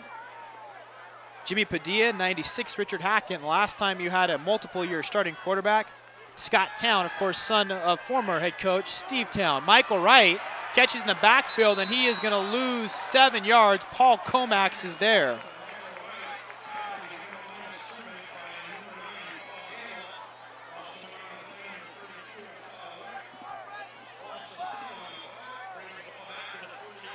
Fourth down. Check that. 3rd down and 12. I had gotten lost there for a second. 3rd down and 12 from the 48. St. Mary's heading in the wrong direction, losing 7 on the last play as we approach the 3-minute mark of the 3rd quarter. Hamill over the middle, looking for Brunswick. This is intercepted. There is no flag.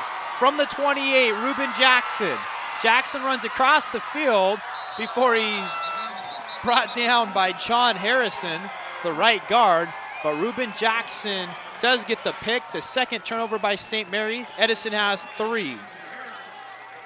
Roger Brunswick, the intended receiver. Pass was overthrown. Now Edison with the chance to increase the lead to 2 scores. Edison, first possession of the 2nd half, went 9 plays, the 23-yard field goal by Diego Dialba. Now they have it, 2:48 to go from the 28-yard line. John Joseph has gone at quarterback for all but one play. 16 of 26, 224 yards and a touchdown. He has not thrown a pick. Was the starting quarterback last year, second team, all SJAA. First two-year starter at quarterback for Edison in a while. Hawkins receives it at the 25. Doesn't get much yardage. Lawrence Trkwecki throws him down hard, actually. See some work being done to Hawkins, maybe his right leg.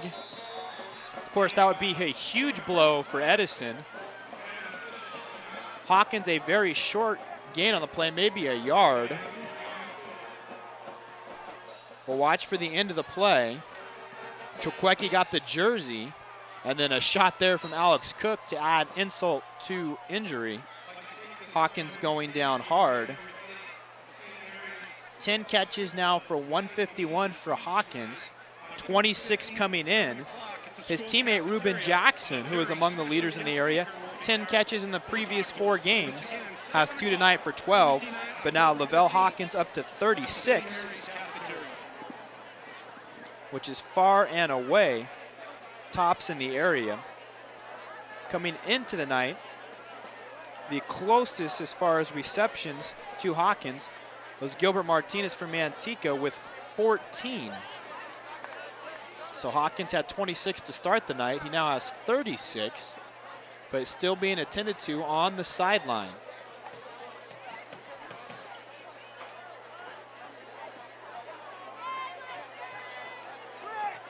We've also yet to see Lionel Hamilton carry the ball in the second half. Did fumble twice in the first half. Not sure if there is an injury. Scanning the sideline for him right now. I do not see him. Chris Henry, number 19, did have the fumble recovery for a touchdown to end the first half. He has gone exclusively here in the backfield for Edison in half number 2. Time still on the field as Hawkins is being attended to down on the sideline. You can see him up towards the right, upper right of your screen.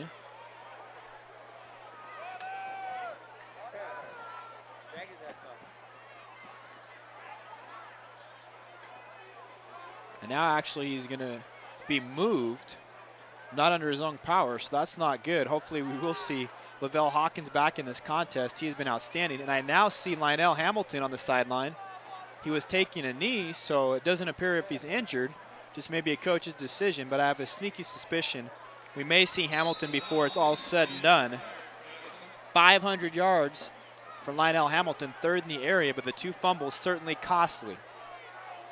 2:15 to go on the third, 17-14. Edison on top of St. Mary's with the ball on a 2nd down and 9. Henry takes the toss, trying to get to the outside. Takes on Novella, and then Cook along with Steve Walton come up. Walton has been very active from a tackle position.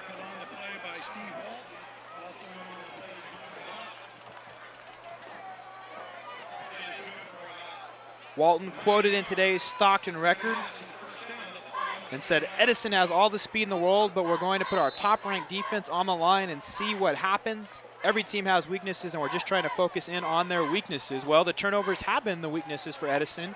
You take those 3 away, maybe the Vikings are up by 2 or 3 scores. But of course, that's why you play the game. Hawkins not back in yet. Henry on the previous play picked up the first down. And right there, Aquino Guyton loses about 8.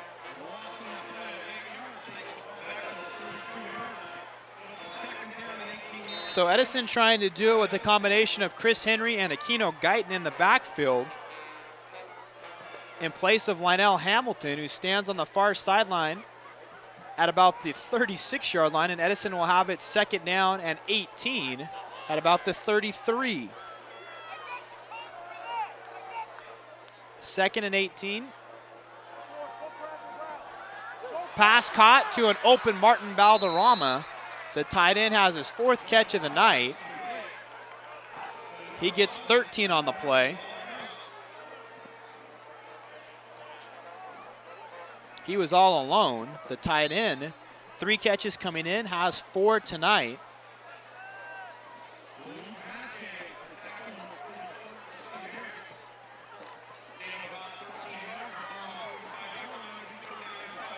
Four catches for 44 yards. Valderrama had 3 for 45 coming in. Joseph now 18 for 28, 238 yards. There's Reuben Jackson. Rodri Haynes does wrap him up on 3rd down. Around 3 yards gain and makes it a 4th down and 2. So Edison without Lionel Hamilton on the field, and now an injury to Lavelle Hawkins, arguably their 2 best players. And now it brings us a 4th down. No, Edison does have the lead, but guys like John Joseph and Reuben Jackson may have to carry the Vikings here as we head into the 4th quarter. Good job of tackling by Rodri Haynes, who's played a big role in this contest. Down to 7 seconds. Late arrival onto the field, Kendall Garrett, to give Edison the required 11. That will do it for the 3rd quarter. The sirens sound. 12 minutes to decide who will remain undefeated in SJAA play here on homecoming from St. Mary's High School. 17-14 Edison. It was 14-14 at the break. Edison gets the field goal on their opening drive of the second half, a 9-play drive. Diego Diablo from 23, and it's 17-14 Edison. The Vikings, though, set the punt here as we will shortly begin the 4th quarter.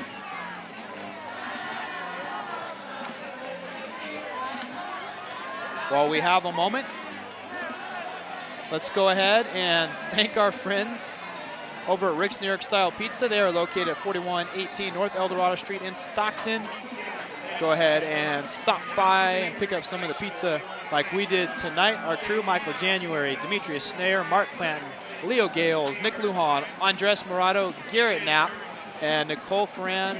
I'm Eric Alves. We'll be with you next week from the Great Bowl. Tokay and Franklin, probably another 30-minute halftime. That's homecoming. Then the week after that at Edison. Edison and Sierra, probably another 35-minute halftime there. Punt upcoming on 4th and 2. Comax kicking away from Brunswick. Bobbles it on the run, and then kind of bats it out of bounds. It's been an adventure for St. Mary's on punt returns. The Rams will have it around the 20-yard line, down by 3 with 11:52 to go. In the game, a year ago, it was a victory for Edison, 16-7 over St. Mary's, after Edison had been handled in the 3 previous years by the Rams. 1st and 10 from the 20.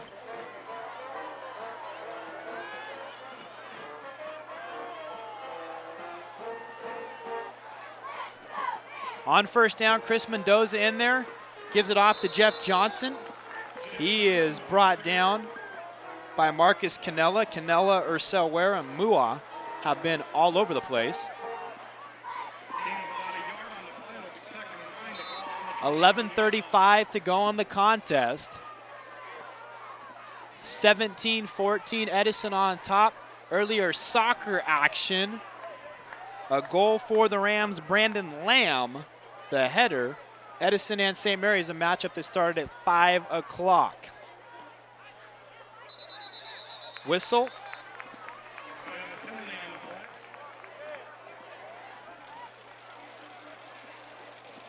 Procedure going against St. Mary's.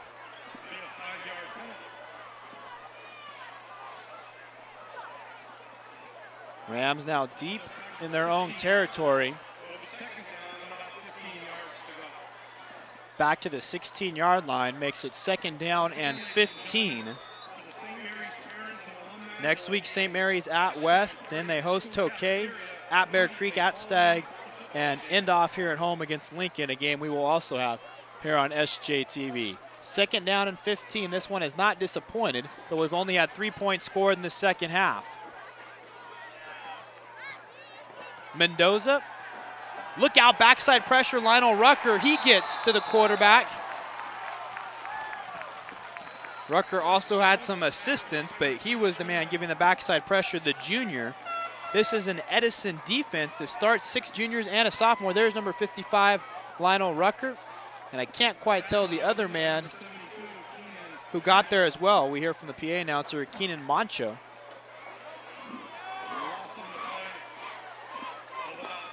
Keenan Mencho.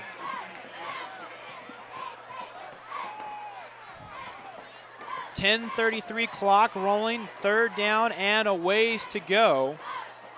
St. Mary's has to get to the 30 to pick up a first down. 3rd and 24, we'll call it. Mendoza has to look out for the safety. Comax gets to him. No signal yet from the referee, Larry Macedo. And he's going to spot it down at about the 1. There's Comax, number 9, who made the play. And of course, for the second, the 2 points do not go to Edison, but in reality, Edison may be better off because they're going to have outstanding field position, most likely, after this punt.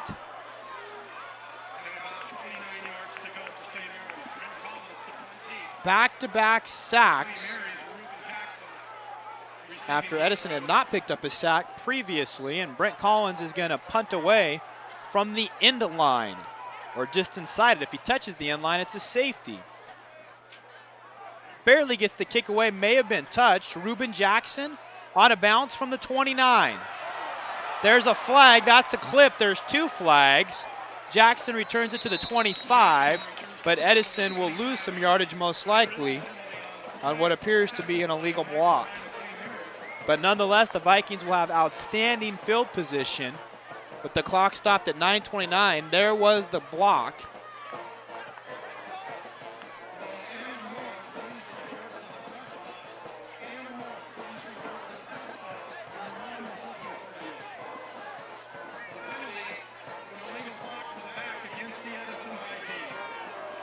So Edison does hurt themselves because they would have had the ball at the 25.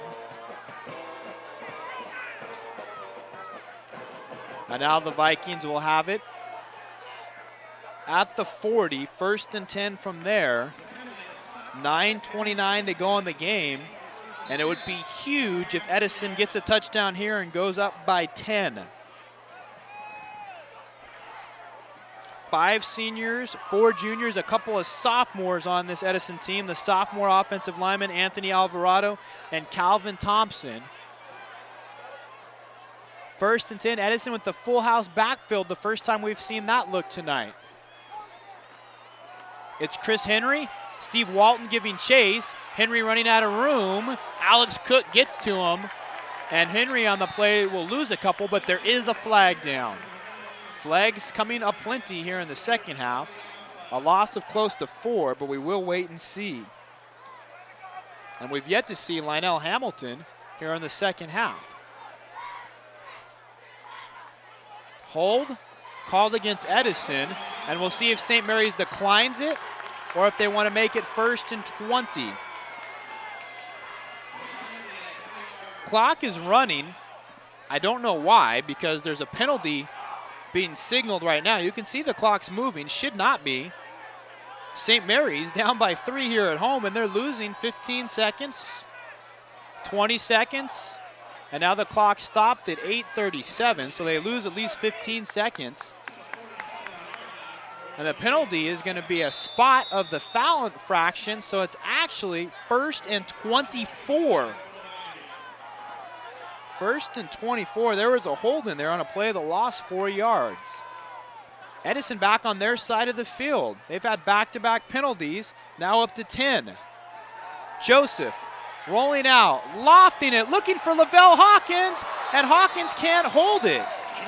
Looked like he had brought it in, but Hawkins dropped it, and that's the first time we've seen Hawkins back in since that injury a series ago. The junior split end has been phenomenal tonight with 10 receptions, but probably one he wishes he had back.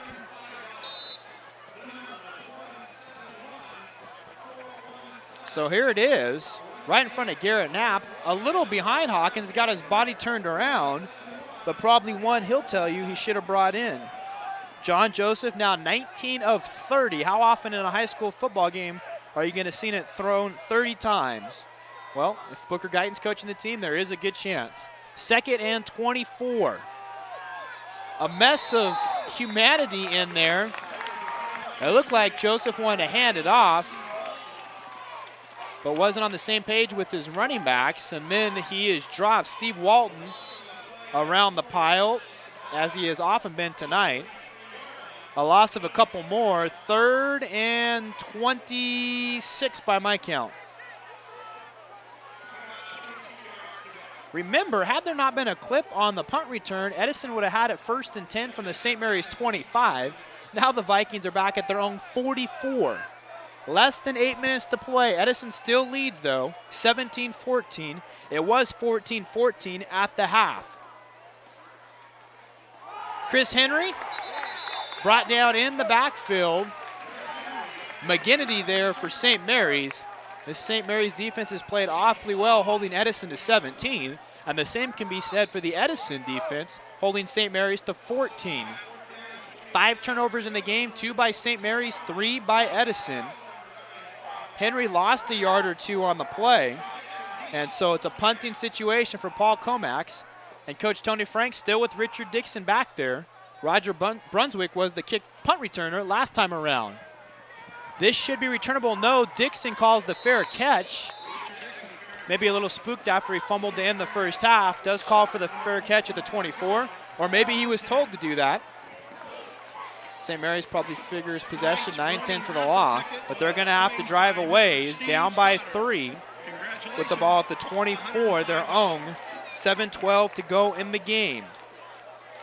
And St. Mary's, their 2 scoring drives, they started with the ball on Edison's side of the field, once on the 24 and once on the 13. So they haven't gone on long distance drives by any stretch of the imagination for their 2 scores. On 1st and 10, Anthony Pisano went in motion. Here's Michael Wright with Michael Godfrey in front of him. Wesley Muab brings down Wright for either no gain or a yard lost.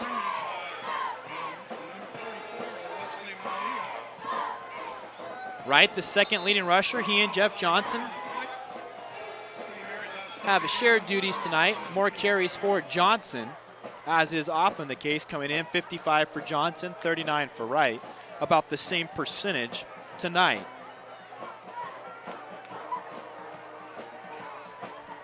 Three and 1 St. Mary's, 4-0 Edison down in the final 6.5 minutes. 2nd down, up the middle, it's Jeff Johnson across the 30 to about the 33. Gonna leave him around a yard short as he picks up 9, maybe 10, because Wright had lost a yard on the previous play.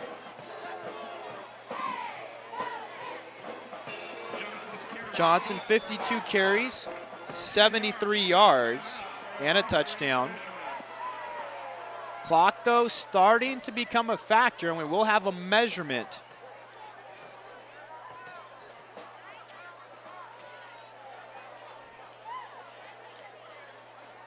Coach McClendon talking with Thomas Quarles. Here is the measurement.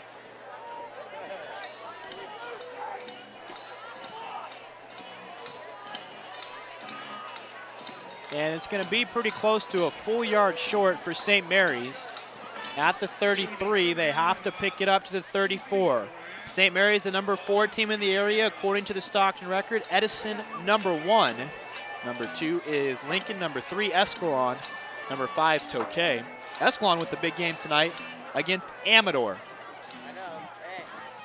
Also mentioned Lincoln at Tracy tonight. Lincoln 3-1, 3-0 in SJA play. How good has Lewis Rankin been? 681 yards, 13 touchdowns through the first 4 games. 3rd down and a yard for St. Mary's. Nearing 6 minutes to go in the game. Johnson loses it. Edison looks like they have it. They point that way at least. Now we'll wait for Larry Macedo to signal. He does. And a disaster for St. Mary's. Not only do they not pick up the 1st down, but they lose the ball. Desmond McCollins on the fumble recovery, the 6'4 junior. Now each team with 3 turnovers. Much like Lionel Hamilton in the first half, Johnson never really had a clean grasp of that one. Ball is already loose by there, and McCollins picks it up. 6:01 showing on the clock. Maybe a chance here for Edison to put it away. Still a lot of football to go. 1st and 10, though, Edison on the St. Mary's side of the field at the 30. 10 points may be too much for St. Mary's to come back from. Reuben Jackson trying to do some work. Cordova eventually gets him, and Jackson may even lose a yard despite all his effort. Let's see where it's put down. Loss of about half a yard on that by Reuben Jackson. 20 for 31 for John Joseph. Jackson 4 receptions all in the second half for 34 yards. 2nd and 11 from the 31. St. Mary's soon may have to start using timeouts. Joseph passes intercepted by Roger Brunswick at the 5-yard line. Lavelle Hawkins was the intended receiver. Brunswick was just sitting back there as the safety, and he picked it off. The first interception tonight thrown by John Joseph. The second, though, by Edison, and their 4th turnover. And the St. Mary's defense keeps the offense alive, though we're just down to 5:11 to go in this contest. Hawkins had beaten Dixon, but there was Brunswick with an outstanding athletic play. There may not be two better athletes in the SJAA than Roger Brunswick and Lavelle Hawkins, the 2 men involved on that play. St. Mary starts from their 5 with Hamill at quarterback. He's only completed 2 passes tonight. He goes down there. Is that a safety? Edison signaling for it. The officials not, and they will put the ball up to the 1 or the 2. The Edison fans booing, and they may have a point on that one. Hard to tell, though, where forward progress was stopped, and there wasn't really much forward progress at all. Hamill goes down in the rush. The officials probably blowing it right there. You see he still was outside of the end zone, so probably a good call there.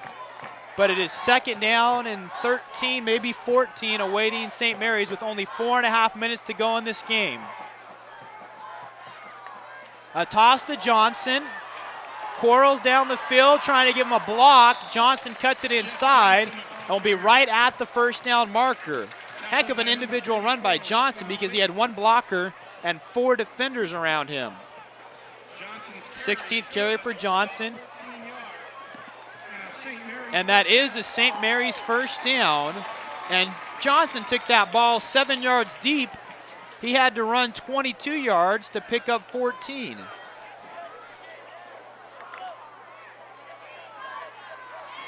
St. Mary's lost their opener here. A game we did 9-0 to Jesuit. They've won their 3 since.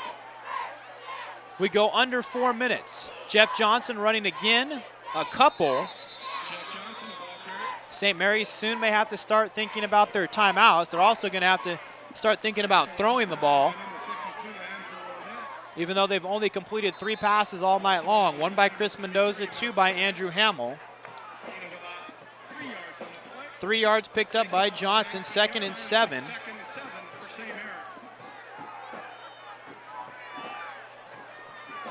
Now 3.5 minutes. That last play took 30 seconds. St. Mary's can't take 30 seconds between each play. Johnson again, nowhere to go, takes a shot. Among those in there for Edison, Keenan Moncho. Maybe a yard for Johnson. Not even sure about that. We'll call it 3rd down and 6. Also looked like Lionel Rucker may have been in there. 3rd and 6. The Edison defense has only given up 14 points. They can force a 4th down here. Big play each way. Hamill looking for Brunswick. Good defensive play by Lavelle Hawkins as he met Brunswick as the ball was getting there. And so really St. Mary's has no choice but to punt, as it's 4th and 6 from their own 19, so they have to hope for a good punt and then use their timeouts on defense. Edison should have good field position and will attempt to run out the clock or get the touchdown and go up by 10. A daunting task awaiting St. Mary's. Edison not far away from going to 5-0, but look, St. Mary's going for it on 4th and 6. Hamill pass is deflected, incomplete. A big gamble there by the Rams. It does not pay off, and Edison will have it at the 19 after the incompletion. St. Mary's through the air as a team, 3 for 14, and that's not going to get it done. Still 2:42 on the clock.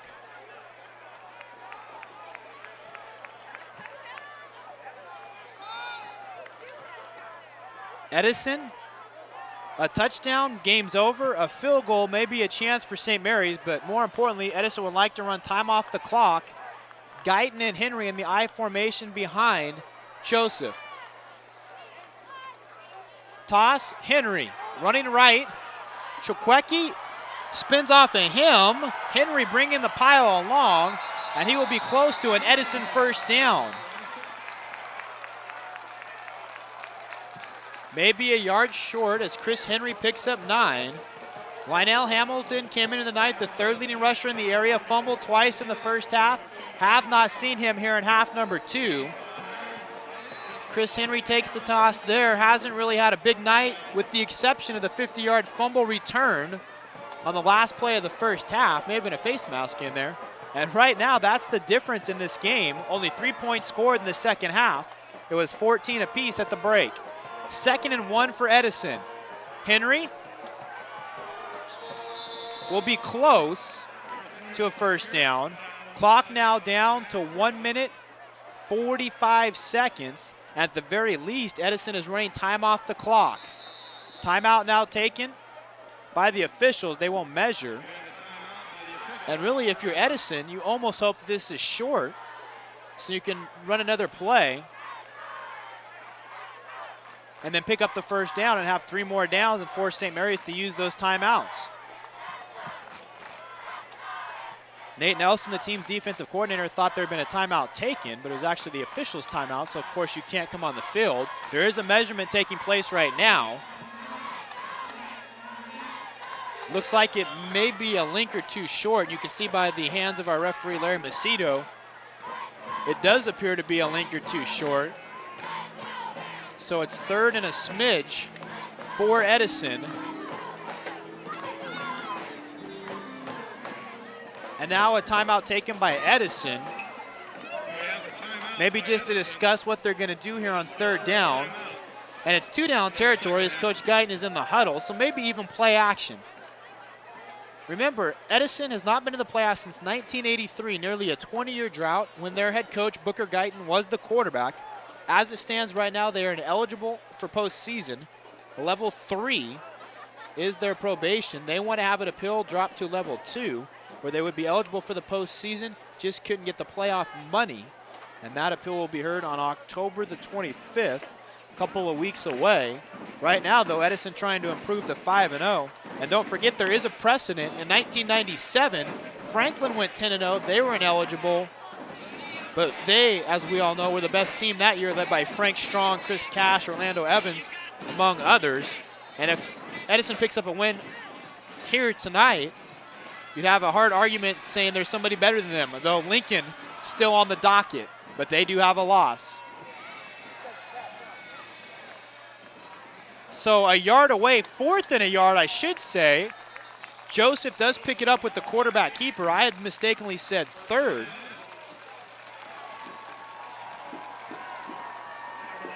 Joseph picks it up on the quarterback keeper. That is enough for a first down. Clock wound again, and St. Mary's is going to have to start taking those timeouts. So there's 1 down for the Rams. They have 2 left. Joseph on 4th down. I had mistakenly said 3rd.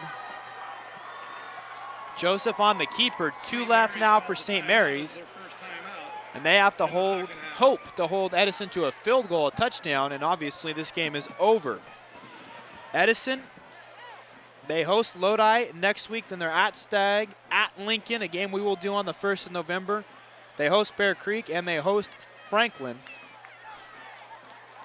For St. Mary's, next week at West, and then they host Tokay, so a difficult stretch right now for the St. Mary's Rams. That was the chance maybe for Edison to get upended. The hook and ladder, Reuben Jackson, great play there. They did not practice it ever, according to the Vikings, something that Coach Guyton drew up in the huddle. Tight formation behind John Joseph. 1st and goal from the 9. St. Mary's down to 2 timeouts. Edison just wanting to hold on to the ball. Chris Henry spun around. St. Mary's needs to quickly call a timeout. They do. Clock stops at 1:26. By my count, 1 left on the timeouts for St. Mary's. 2nd and goal from right around the 6, awaiting Edison. So after this play, if it's not an Edison touchdown, St. Mary's would use their final timeout. Then on the 3rd down play, Edison, if they don't score a touchdown, could probably run it down to a minute, and they would have to make up their mind if they want to go for it on 4th down or try and kick a field goal. Right now their lead is 3. There's the Edison sideline. Edison was down 14-7, waning moments of the first half after St. Mary's had scored 2 touchdowns late in the first quarter. Punting situation for Edison. Richard Dixon fumbled, picked up by Chris Henry. He took it 50 yards the other way. Edison has scored the only points in the second half. They lead 17-3. 2nd and goal from the 6. Henry driven back. St. Mary's now uses their final timeout with 1:16 to go. And it is 3rd down. I promise you that. So St. Mary's is out of timeouts. And as I said, if Edison doesn't score a touchdown here, they can at least run 30 seconds off the clock or so. I'm not sure what Coach Nelson is unhappy about, other than the fact that his team's down by 3. So it's 3rd and goal from the 6. If Edison doesn't pick it up, they'll have a decision to make on 4th down. And I don't know if you kick the field goal. If it gets blocked, it could get returned the other way for a score for St. Mary's. Maybe you go for it on 4th down. If you don't get it, then St. Mary's would have to go 90 yards or so for the touchdown, or probably about 70 for a field goal. Things certainly favoring Edison here. 3rd and goal from the 6. St. Mary's now out of timeouts. Edison up 17-14. Joseph under center. He's looking to throw for Hawkins. No, off the fingertips. And that's worst case scenario for Edison. The incompletion stops the clock. Hawkins still a little shaken up. Remember, he was injured earlier. Now, of course, Edison was going for the win right there to go up by 10 and get it over with. But the incompletion stops the clock with 1:11 to go and saves St. Mary's some valuable time because they're out of timeouts. Joseph just missed hooking up with Hawkins for a 2nd time. Kind of flipped it in there off balance. This is how close it was. Diego D'Alba on for the extra point. A 23-yard attempt. He has already made one from 23 to try and put Edison up by 6. Julian Nava is the holder. Kick is partially blocked by Matt Cordova. It's no good. And so it remains a 3-point lead for for Edison. But St. Mary's is out of timeouts, and they have to go nearly the length of the field. Luckily for Edison, that wasn't blocked and returned. Things would be much different if there was at least a timeout or 2 left for St. Mary's. But of course, they were forced to use those on defense. Still some life for St. Mary's. 1:08 to go. They have the ball at their own 20 and are going to have to throw on every down and either pick up the 1st down, which of course then the clock would stop, or get out of bounds. Maybe St. Mary's has a hook and ladder in their back pocket. The Edison defense hasn't given up any points in the second half. Can they make a final stand? Hamill is sacked. That's going to take all kinds of time for St. Mary's to hurry up and get back to the line. They have to go no huddle under a minute. Back at the 16. St. Mary's getting set, down to 50 seconds. Hamill just misses his intended receiver, John Lemke.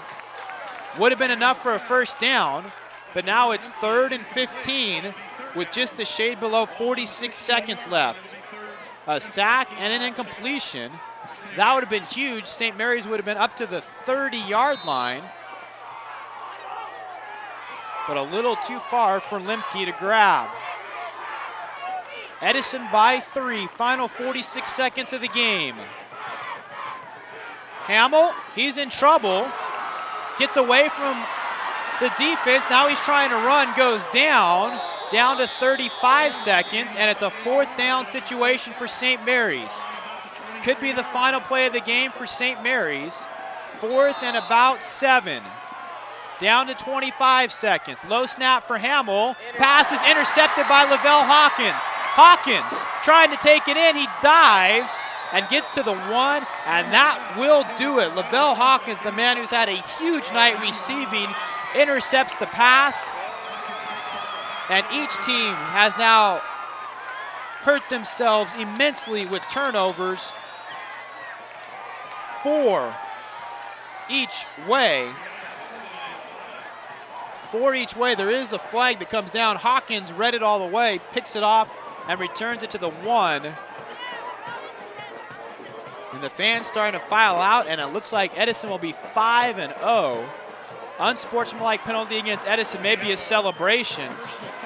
Of course, you never like to see that, but Edison does have reason to celebrate, as it looks like they've come on the road and advanced to 5-0. St. Mary's is out of timeouts. 1 snap, all that's left for Edison.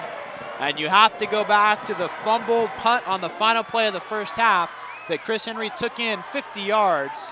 That ends up being the difference. He only scored in the second half. A 23-yard field goal by Diego D'Alba. The question remains, though, will Edison be eligible for the postseason? That yet still 2 weeks away from being determined. And you would have figured if this game was under 20, St. Mary's would have won, but it doesn't look like that will be the case. Edison just needs 1 snap. John Joseph takes a knee. Joseph, 200 and nearly 50 yards, throwing the Edison sideline. Reacts as they should. Joseph was huge, as was Lavelle Hawkins. Lionel Hamilton, trust me, he'll be back before this year is all said and done. St. Mary's drops to 3-2. They have their first loss in league play. Edison, 5-0, but they had to work awfully hard for it. There is Lavelle Hawkins. He was quite impressive tonight. He's only a junior, but he is certainly the best receiver going right now in the area. For Hawkins on the night, he ends up with 10 grabs for 150 yards, 36 for him on the season. Well ahead of everybody else in the SJAA and the area for that matter. 17-14 the final. Edison with the win. Don't forget next week, Franklin and Tokay from the Great Bowl. For our entire SJTV crew, I'm Eric Alves saying goodnight as the Vikings ruin the homecoming of St. Mary's 17-14. Thanks for watching.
This program was a presentation of AT&T Broadband's SJTV. San Joaquin Television. SJTV.